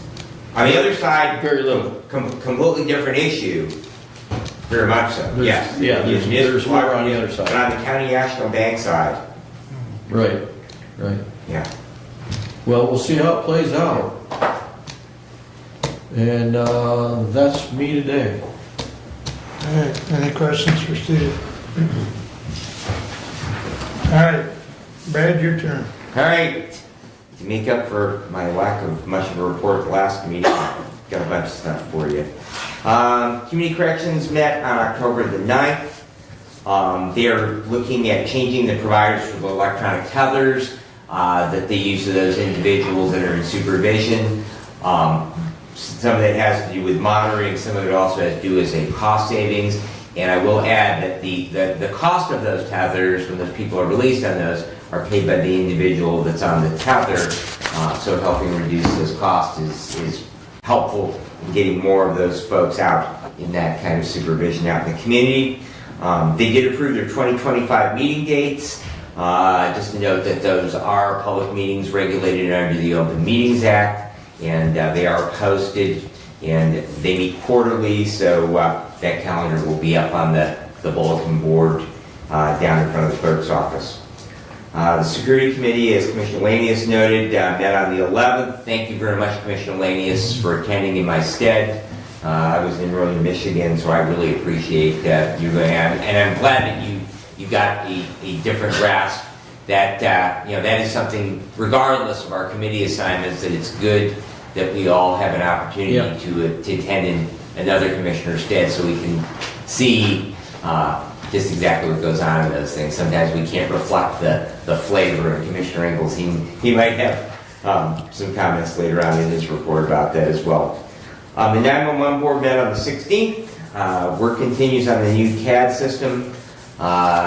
This was actually more talked about at the Fire Association meeting, but local fire departments will have the opportunity through the county IT department to lease an iPad. There will be two different choices, like a 9-inch and an 11-inch iPad through the county IT department that will be able to connect, and they will have an in-vehicle terminal. It's recommended at least their first out apparatus, and if they have a medical first responder vehicle, they have one, and they will then be able to see. The nice thing I know as a medical first responder is you'll be able to see where your ambulance is at, who's put on that, and where they're coming from. So that will be very, very helpful. That will be at a monthly fee. Basically, it'll be a 3-year lease agreement, and details will be forthcoming in regards to that, but that will include a monthly cell plan as well as the payment on the tablet.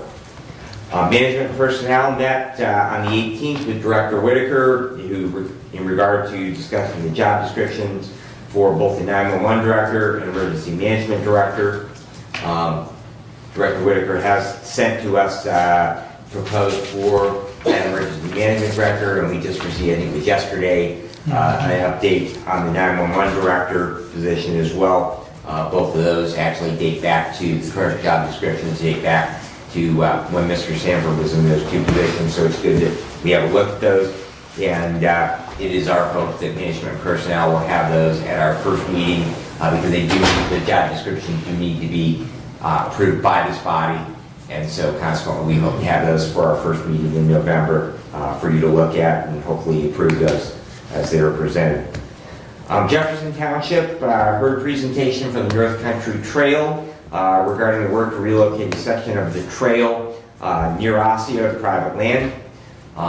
Those of you familiar with the North Country Trail may know that the majority of the trail here in Hillsdale County actually runs on roads, on public roads, and it's not always the best thing to have people hiking on roadways. Commissioner Weiner, the trail actually enters the state of Michigan in your district. And it's my road. Yeah. Up until you get to the north end of my home township. Yep. Yep.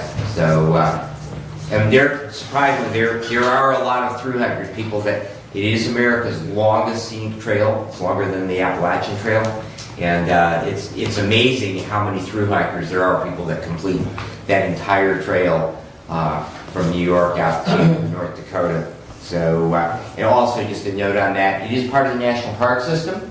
And I would like to point out it's really cool that we have a national park that runs diagonally across our county. So that is neat. And the local chapter, the Chippewa Beach chapter, does regularly have hikes that are open to the public. You don't have to be a member of the North Country Trail. I know Pam and I participated in several of those, and they're always fun. The best ones are the brewery to brewery hikes. from Ramshackle to Hillsdale Brewing, and then they go the opposite way. So that's always a great opportunity to see the trail. As Captain Syverson noted, our jail continues at more than maximum capacity. I did have an opportunity to attend the Lifeways board meeting. I always try to attend when they are here in Hillsdale, and Commissioner Ingalls, I know you were there as well. So that was last Wednesday. A couple items from the County Fire Association, which was held Sunday night. Fire Academy will begin on November the 12th. Also did find out the EMT class that was scheduled down at Wright Waldron Fire Department. They only had 2 people that signed up for that, and so they did cancel that class. That is unfortunate. As you heard Mr. O'Neill say earlier today, we continue to have a severe deficit, and not having a class here in the county means that people have to travel either over to Branch County, to KVCC, to their campus over there, or up to Jackson, to either Jackson Community College or Jackson Community Ambulance to get those EMT classes. There was a Red Cross representative present. Just as a note to all of you that have fire departments within your district, which I think is all of us, that the fire departments, if they have a resident who has a loss of housing and needs services, those departments can contact Red Cross through Central Dispatch. They have the contact information, and also Red Cross has reached out to all the fire chiefs across the county to make sure they have that, and that service is available 24/7, their dispatch center, to get things happening with that. On March 5th and 6th, there will be a Train the Trainer event for those new computer-aided dispatch iPads that will be going out, and then those people that are trained will become trainers for all of the local departments. So people should be getting that on their calendar, and if you would share for those departments that weren't present at the County Fire Association, that will again be March 5th and 6th of 2025. And the planned go-live date for the new CAD system is April 14th of next year. And the next Fire Association meeting will be on January the 19th of 2025 in Somerset Township. And the last item I have is I do have child death review team at noon today, and so hopefully we will be done before then, but if we are somehow delayed beyond that, we'll probably bug out at about 10 minutes to 12. So that concludes my report unless there are questions. Questions? Seeing none. Doug? Commissioner, Huh? if I would move for a 5-minute recess. Too much coffee? Yep. We will do a quick 5-minute break.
Okay? Yeah. All right. I'm getting. Gavel you. Mr. Doug, your turn, sir. Thank you. I did attend the Hillsdale Township meeting last, on the first Tuesday of the month. Their general fund is in very good shape. They have 2 years of expenses available in their general fund. They say that it's very healthy, almost too healthy as a fund balance. For parks, the house is rented with the tenant moved in. So that's good news. Director Wertz also let us know at the Parks meeting that there have been 1,008 community service hours have been provided at the parks through youth groups, scouts, sheriff's department, and so on. 1,008 community service hours. And to date, the community center has had rent paid of $15,000. So they're on track to make their budget goal for the community center, $15,000 rent to date. For the road commission, Hog Creek Bridge is complete and open. They did have discussion on a new rate for proposed cost share. That will be discussed at their next meeting. On Tuesday, October 29th at 10 a.m., there'll be a traffic summit, which is a regional summit at City Hall. It's area planning for the next few years. That meeting will be at City Hall on Tuesday, October 29th. They have certain federal aid projects in the works for next year, including 2-inch overlay on certain roads, more primary type roads that will be laid out for 2025.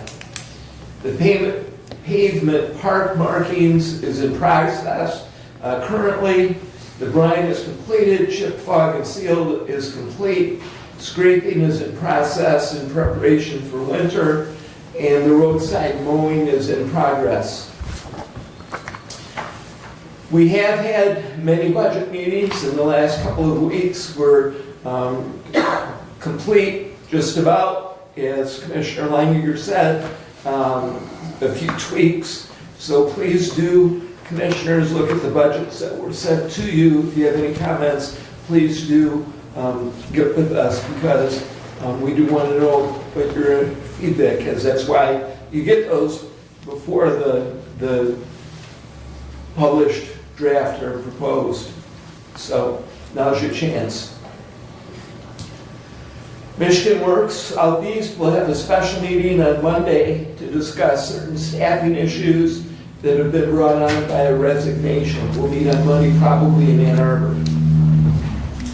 And as far as materials management planning committee is concerned, I have sent emails to Ransom Township as the township representative, sent an email to Jefferson Township as waste disposal representative, and City of Hillsdale as the city representative to the Materials Management Planning Committee. I have not heard from Ransom Township or Jefferson Township. At last night's city council meeting, Councilperson Palladino will be the city council elected representative to the Hillsdale County Material Management Planning Committee. In addition, I'm calling Eagle. I called them yesterday. I have certain questions to try and figure out how this 11-person committee fits together. For example, in composting, I'm not sure we have a composting facility in Hillsdale County. The city manager indicated there might be a private vendor, but I need to find out about those type of questions so that we can fill the 11-member committee. And that completes my report at this time. I believe we've got a facilities meeting Friday. Yes, we do. Yes. So we're still talking about the front of the court and the drainage issues and problems with that. We've had a proposal on digging. On Friday, we'll discuss a new proposal, which will be kind of a sump pump system It's a little less evasive as far as, and less money. yeah. And we'll find out what that is all about. I believe we have that company coming in to give Facilities Committee a presentation. Yeah, they're from Rockwood, which is over north of Monroe. So, Okay. And then we can update the board on the 12th. yes. Okay. Well, I'm sure we'll have some kind of an agreed position coming out of that meeting. Agreed. Brad? Just a couple of things. Commissioner Ingalls, just feedback to the road commission. I had the opportunity to drive across Camden Road going west from the village of Camden, and I know that, you know, probably underlying cause is the significant amount of truck traffic that goes through that area there in regards to the Amish producers, both for feed and also hauling things like pumpkins out of there. But that road is truly in a state of significant disrepair.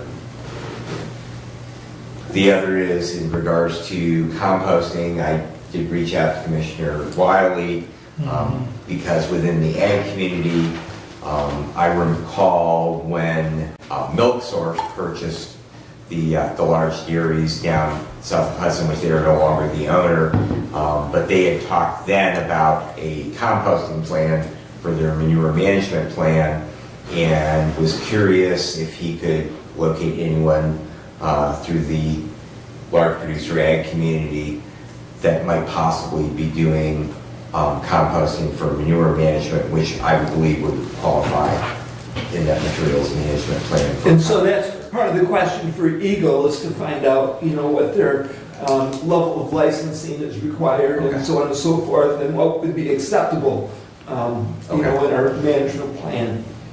And talking to the Farm Bureau director for this region. Right. She was unaware of any, and I've conveyed that to Doug, but I do have one more outlet that I'm gonna check out. So, and I'll let you both know if that one develops anything, but right now it appears as there's no one, Okay, so. thank you. And so by statute, you know, it's going to get very interesting, I believe. Right. But I'm trying to find the answers to these questions. Well, in that regard, a lot of the larger livestock producers do compost. What's that? So a lot of those large livestock producers do compost. A lot of them will compost their, Body of dead animals. yes. Yeah, but is there anyone in the county doing it today? Oh, yeah. Yep, Okay, well, I can take you to numerous compost sites right now, Commissioner. Okay, I'll continue to reach out, but I think the trick's gonna be is finding one that No. wants to, The licensed version. I mean, there's no license required for that. That's right. And, That, yeah. for And- agricultural. and the issue would be is, would they have the time to sit on that committee?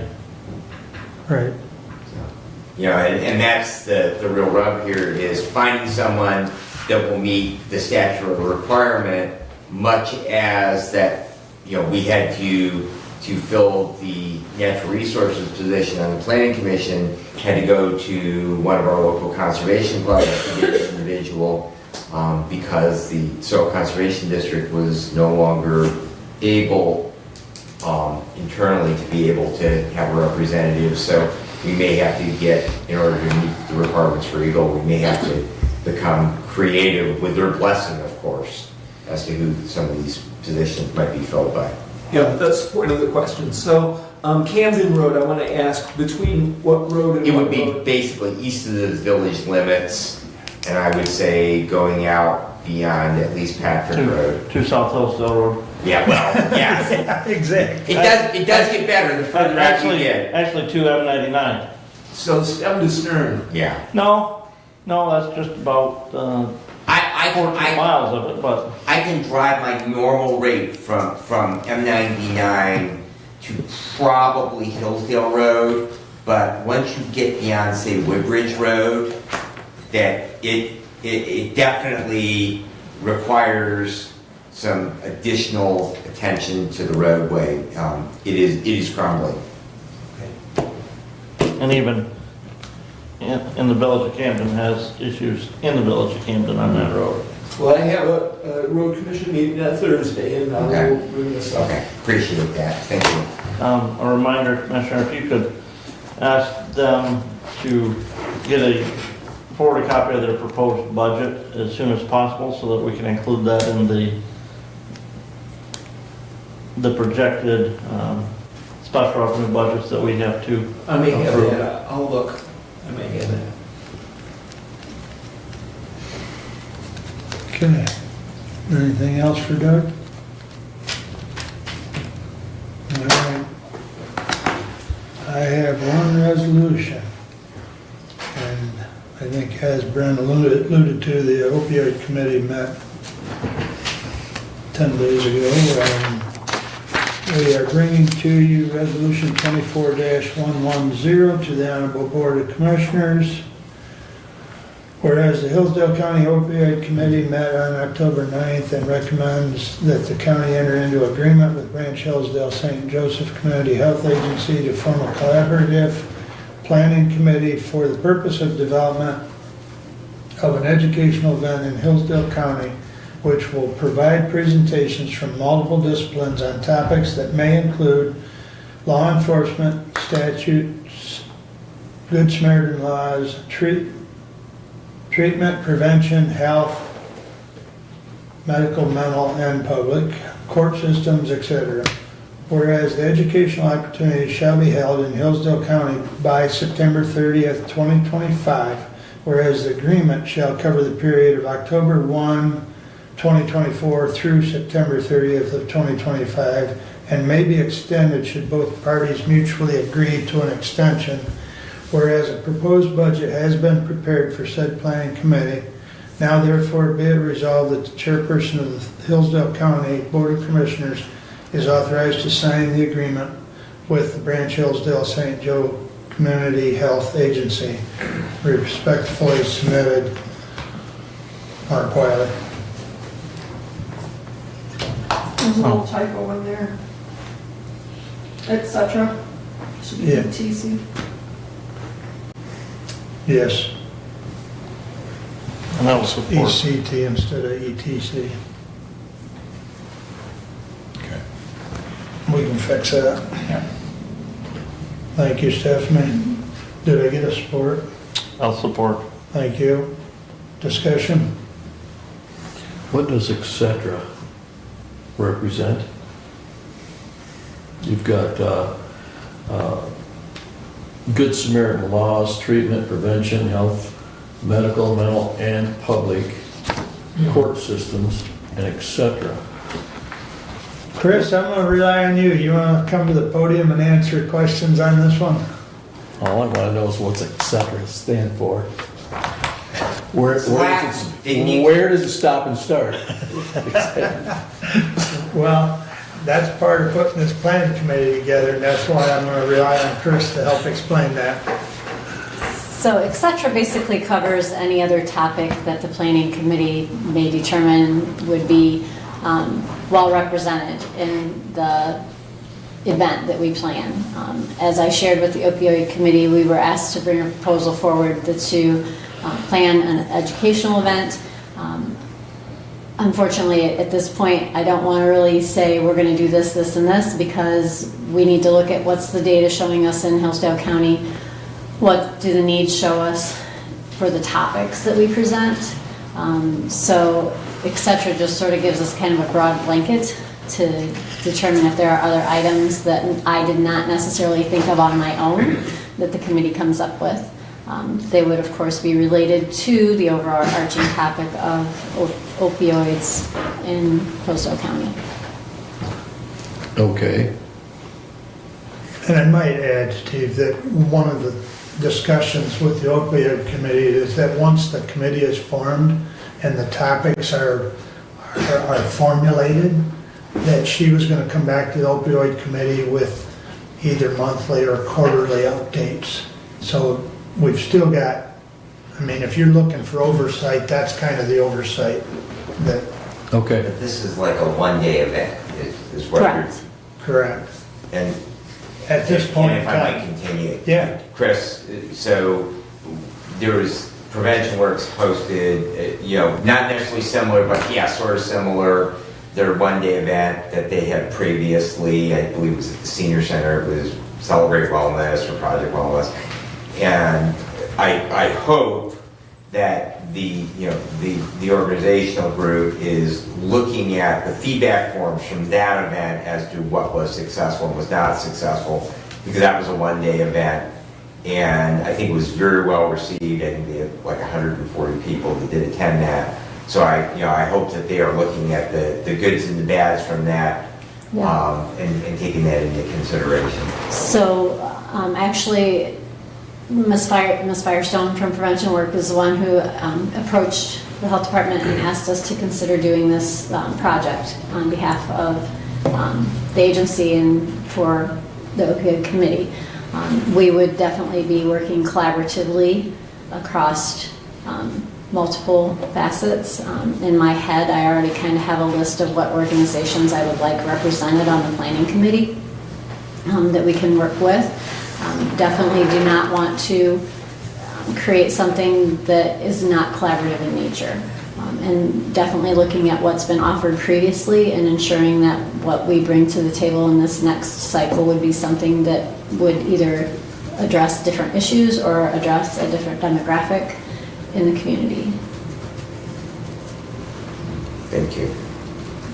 And just I'll add, since I have that, I will be voting against the resolution, that primarily because that of some harm reduction efforts, and hopefully that we can resolve those. That perhaps it was poor communication on the part of the county with the health department, but I do feel that they have not done a good job in looking to see that we are able to have some harm mitigation things in place, and hopefully we can resolve those, and perhaps that my mind can be changed on this, but for the present, I will be voting against the resolution.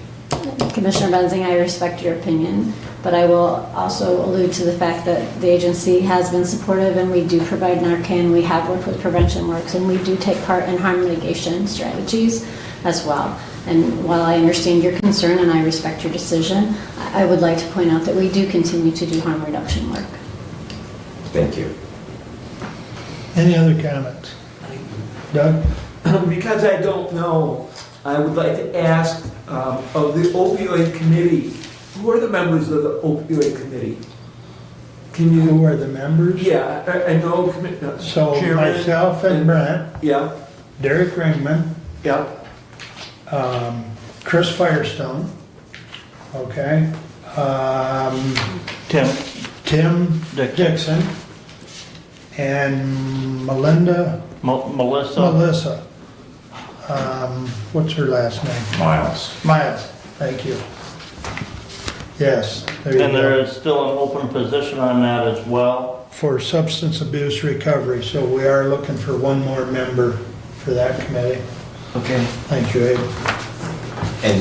And also just a follow-up, do we know what our current balance is in the opioid account? Yes, we do. And have we gotten this year's payment? We've gotten multiple payments this year. Okay. And keep in mind, some of those payments coming in, some of the entities have kind of paid ahead. Right. So, that's gonna kind of impact annual monies going forward, but it doesn't change the fact that we're gonna get a total lump sum by the Right. time it's done, but. Gonna give me a minute here because I've got to scroll through the 65 pages to find that. So in the meantime, I have a couple more questions. Please do. For the event, what is the target audience? And as you have a target audience, I see you have it catered potentially for 100 people. How do you get the word out to your target audience? So part of it is, again, it falls back to that planning committee. we'll determine exactly which direction we want to go. There's been conversation around, should it be a professional education where we offer CMEs and CEUs? Should it be just a general public education? We'd like to look at some data and get some feedback from the community and from partners in the community to determine what is the biggest need, whether it is professional education or if it is community education, and then we would base our target and do our marketing and publicity and get our speakers, and then we'll set the agenda based on who the demographic will be. So we're being asked to approve a budget for an event that we don't know what the event's going to be. You have a broad idea of what it's going to be, but as discussed with the opioid committee, until this committee or this body approves the funding, Chris can't continue moving forward to establish the planning committee, because without knowing whether or not we've approved a tentative budget, why would she start the planning committee? So it's, you kind of gotta get the cart going, but you gotta get the horse out there. So that's, I mean, that's really the crust of it. The planning committee is so critical to this whole idea that, but before she does that, she needs to know if we're, in agreement to spending more or less $15,000 out of our pot. So. And the opioid committee recommended that the county proceed with this. And the pot is how much? Did you find that yet? The current projected fund balance at the end of this year is $668,819. And the last figure I saw on the MAC website is the anticipated total revenue the county will receive is just over $2.5 million from those opioid funds. And to help me understand, there's a list of criteria that is very strict on what can and cannot be spent. Correct. It's Exhibit E, I believe. Exhibit E of the class action settlement paperwork, Right. as approved by a federal judge, that goes through that, multiple different aspects that we can use that for. And previously, we approved a similar program, similar, not the same, but similar with the health department about a year ago. And then because of a change in staffing, that got put on the shelf. So we never did spend the money that we approved probably a year and a half ago. So this is kind of a resurrection of that program, just in a little different venue. And that program last approved was anticipated being a 3-county program where each county was going to participate in it. And that was going to be aimed more at the reduction of users, more aimed at that aspect.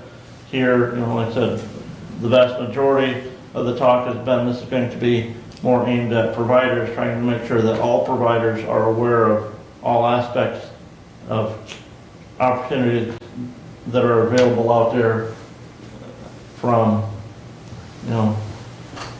the reporting laws to to what mental health care is available, to what inpatient care or treatment care is available for users, and trying to reduce that exposure in the county.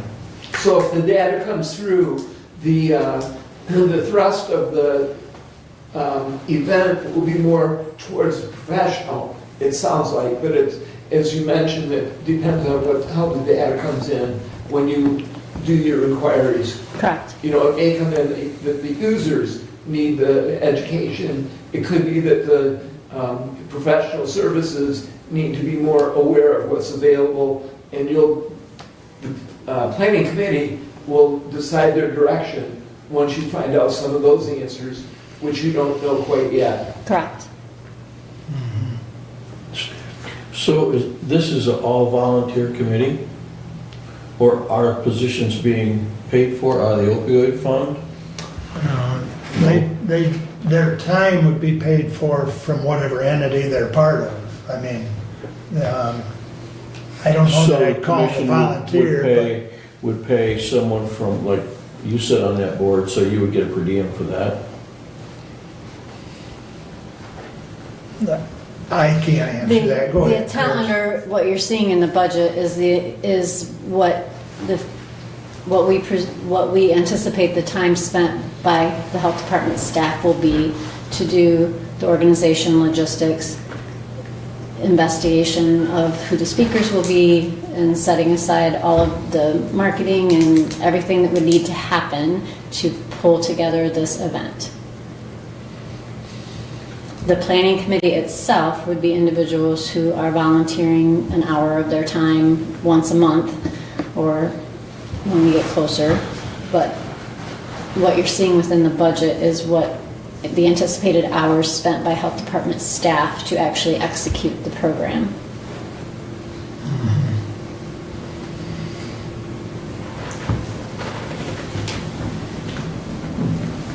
Other questions? So in regards to that, Commissioner, the opioid committee that Commissioner Wiley and I serve on, yes, when we attend those meetings, we're paid a per diem. Those come out of the Board of Commissioners budget on the, I don't believe anybody else that serves on that is paid a per diem. There's no budget appropriation out of the opioid budget for that. And again, what Chris is talking about is this, this agreement that if we agree to this between the Board of Commissioners and the Health Department, doesn't mean that the Board of Commissioners is going to serve on that planning committee. Right. But they're going to come back and report that activity back to the opioid committee. Yeah, so this is just basically to establish the committee. To allow the Health Department to proceed forward with their plan for this project. I mean, the dollar budget, as Chris said, is for marketing, for staff time, for putting everything together. The actual expenses related to the event, and as I shared with the committee, our anticipation is that the event may come in under this budget. We don't anticipate that it would come in over that budget. But we were asked to present to the opioid committee for consideration by this body what a event in Hillsdale County related to opioid issues specific to Hillsdale County. Right. Do you have a possible location? We did reach out to several locations in trying to determine the fee for a location. Again, in the budget, we put in the highest fee that we were given. We spoke to Hillsdale College, we spoke to Missionville Conference Center, we spoke to Johnny T's Event Center. Again, there are probably other options within the county, which would be something that the planning committee could bring to the group as well as to where would be the best location to hold the event.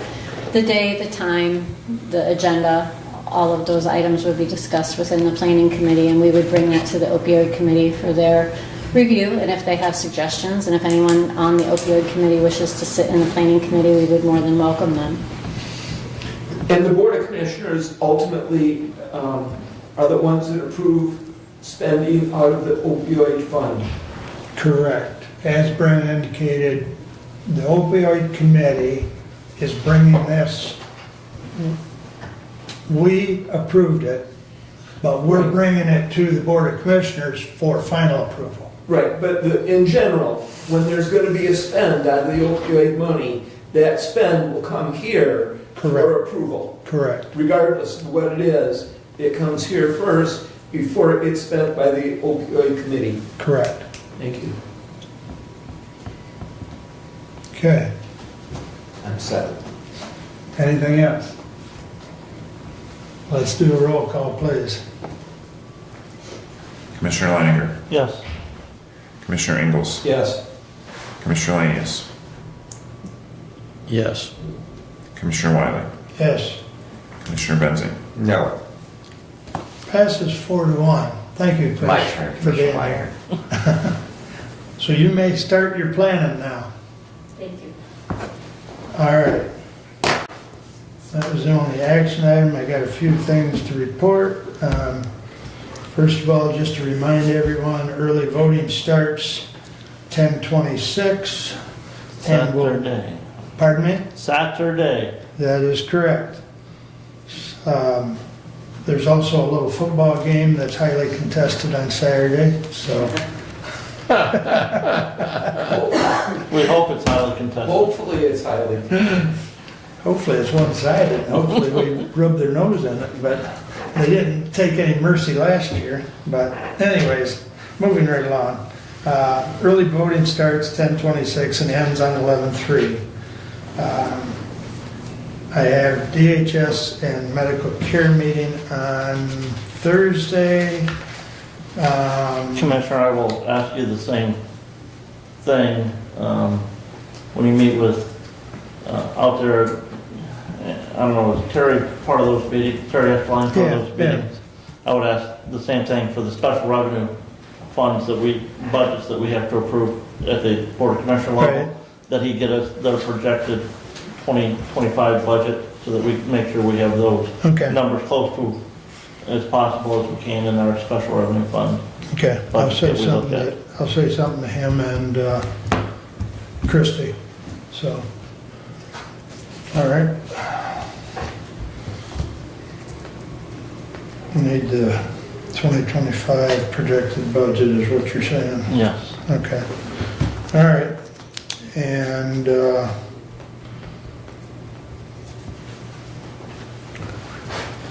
okay, I'll get that for you. Need another note here. The Lifeways board meeting was a week ago, more or less. And Commissioner Ingalls and Benzing were in attendance. And resolutions for the construction manager were passed. And of course, I've told you all the site is out there. Proposed site is Industrial Drive and Beck Road. The Hillsdale City Planning Committee approved the site plan 3-2. I believe that was it Monday? Wednesday. Wednesday, yeah, whenever it was, I lose track of time. But anyway, so that was approved, and so we're continuing moving forward. So I'm doing our due diligence, and Mary Beth will be here. I know she's met with some of you already. She will be here on the 12th. I believe that's all I've got at this point, unless there's a question. That brings us back up to public comment. Anyone wish to address the board at this time? Just real quickly, in the conversation about the road commission and Camden Road, just bringing up the fact that Camden Road was part of the detour route for Territorial Road when those two bridges were shut down for 9 months, 10 months. So there was significant traffic on Camden, which could have contributed to part of the issue. But that being said, Camden Township Board of Trustees continually has conversation with our road commissioner representative in regards to the difficulties we have in road maintenance in our township. Chris, as long as you're right there, I would like you to update the board or tell the board, because since you're here, that Camden Township is moving their location. Camden Township secured the property at the corner of M49 and Montgomery Roads. You may recall it used to be the Haywood Propane Depot. We've secured that 5.78 acres, and we intend to build a new township hall and a transfer station on that property, which we need to get in touch with you, Mr. Inglis, to ensure that it still fits into the management plan. Thank you. Supervisor Carlson was trying to reach out to you in regards to that. Thank you. Thanks, Chris. Any other public comment? Knew you came back for a reason. I definitely, the only time. And the only time what you call bitchy. So, as what she was indicating, Camden Road, frankly, Doug, you know, you're at the road commission trying to bring some information in. That was 4 years ago, 5 years ago, that road's been, well, demolished. And that hasn't been taken care of at all. And that, I would say, mainly, I would ask the road commission to take an overall look of all the damn roads in every township to get an evaluation of those roads. I've gone on many of the roads, many of them, and I don't see a lot of it being done that they say about. She may have said that, you know, it's rough road because we got a lot of traffic. No doubtably there was a lot of traffic, but that road has never been done. I mean, it's never been taken care of, period. So, Camden Road, need to look into it a little bit further instead of getting a little bit of fluff. The other is this voting series. It needs to be a national holiday, not some indication here. We got, what, Martin Luther King Day, a national, we got a 4th of July, national. I mean, look at it, people. I mean, this is a joke to come out here and say we need to have these absentee ballots. I mean, we've got to change the attitude. Where it is, it's okay to just throw in these absentee ballots. And I think it's critical that we're looking at what's happening there with Stephanie Scott there at North Adams, wrongly done and removed. And she has never been found guilty, even though the state put in whatever action because of what the county said. It's challenging to see how a lot of this county has just upset a lot of us. And you guys are supposedly going to protect us. The taxation is being done. I don't see it being done. I see you guys promoting, getting more money, and the people are starving. I'm out there quite a bit, and I'm seeing a lot of it, and it disgusts me that you guys up here try to put in new committees for another committee, for another committee. You're not getting any money spent. You got the opioid money, and you see some of it going. I did get to see some of it being in action that it did take care of, and I thought it was a good program that was under what Sarah has in her courtroom. I thought there was reasons that a lot of the monies need to be more focused towards the court in that value. I did get the chance to kind of examine it, and I'm taking down notes differently, and I'm kind of engaging with a little bit of place in Lansing to see how that's going to turn out.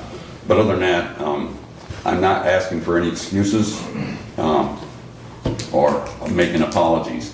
I just note that in my first comment was pretty accurate. But anyway, you guys have a great day. Thank you, Bob.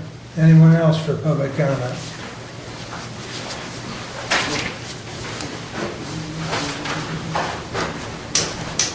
Good afternoon. I'm a little dismayed with the vote on the health insurance. Some clarification. There was a meeting on October 2nd. I'm on the healthcare committee. I did not receive any information from that meeting. As far as I'm aware, nothing was pushed out. The first information we got was last Wednesday, and the email said that the insurance would be discussed at the meeting today, as in a committee report. It wasn't until the agenda was found that there was a resolution actually going to be voted on today. So, a discussion and a resolution, those are two different things. Some things that were glossed over, we've talked about, there's a slight increase on some of the plans.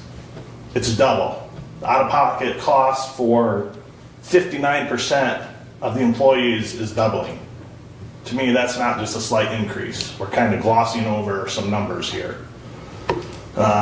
We've talked about the plan's going to save the county, what, roughly $140,000.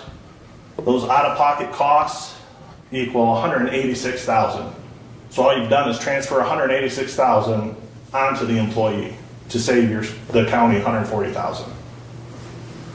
The biggest issue with this, the committee traditionally, since it's been started, has met 3 or 4 times a year to discuss insurance. This time, I believe there was one meeting October 2nd. Again, I was not a part of. None of that information was passed along, and then we had a resolution presented today. So there was no input from the employees, there was no input from the committee. It just does not have a good optic, in my opinion. Thank you. Thank you. Anyone else wish to comment? All right. Thank you all for coming. Additional business, Doug? I have none. Fred?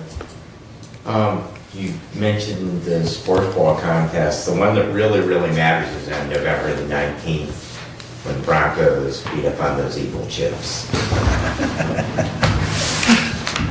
Okay. Brent? Again, my hope is to have a tentative budget approved at our next board of commissioner meeting. And if that is done, then set the public hearing for the second meeting in November, so we can get the 2025 budget approved in November and not have to deal with that in December. So if you have questions, make sure to reach out regarding that proposed budget. And if, you know, if we don't hear anything in the next day or so, I'll ask Director Raymond to email that proposed budget out to all the department heads as well. Okay, make sure you get with Abe and I if you plan on, you know, getting that on November 12th. So we'll have to get it into the agenda, so. Okay. Steve? Going into our voting season, I think right now our country needs prayer more than anything. On a local topic, we're all hurting a little bit more than we were years ago. The cost of living has increased exponentially. But it's not just our county that's hurting, it's other people around the whole country, especially those in North Carolina right now. I have 2 employees that are from that area. They're still missing people. Some of the reports they get from the people in North Carolina are a complete atrocity. And I think we need more prayer in this country, more now than ever. That's all I got. Okay. Let's just enjoy the beautiful weather, because it's going to be a lovely day today and most of the week. So we are adjourned. Okay.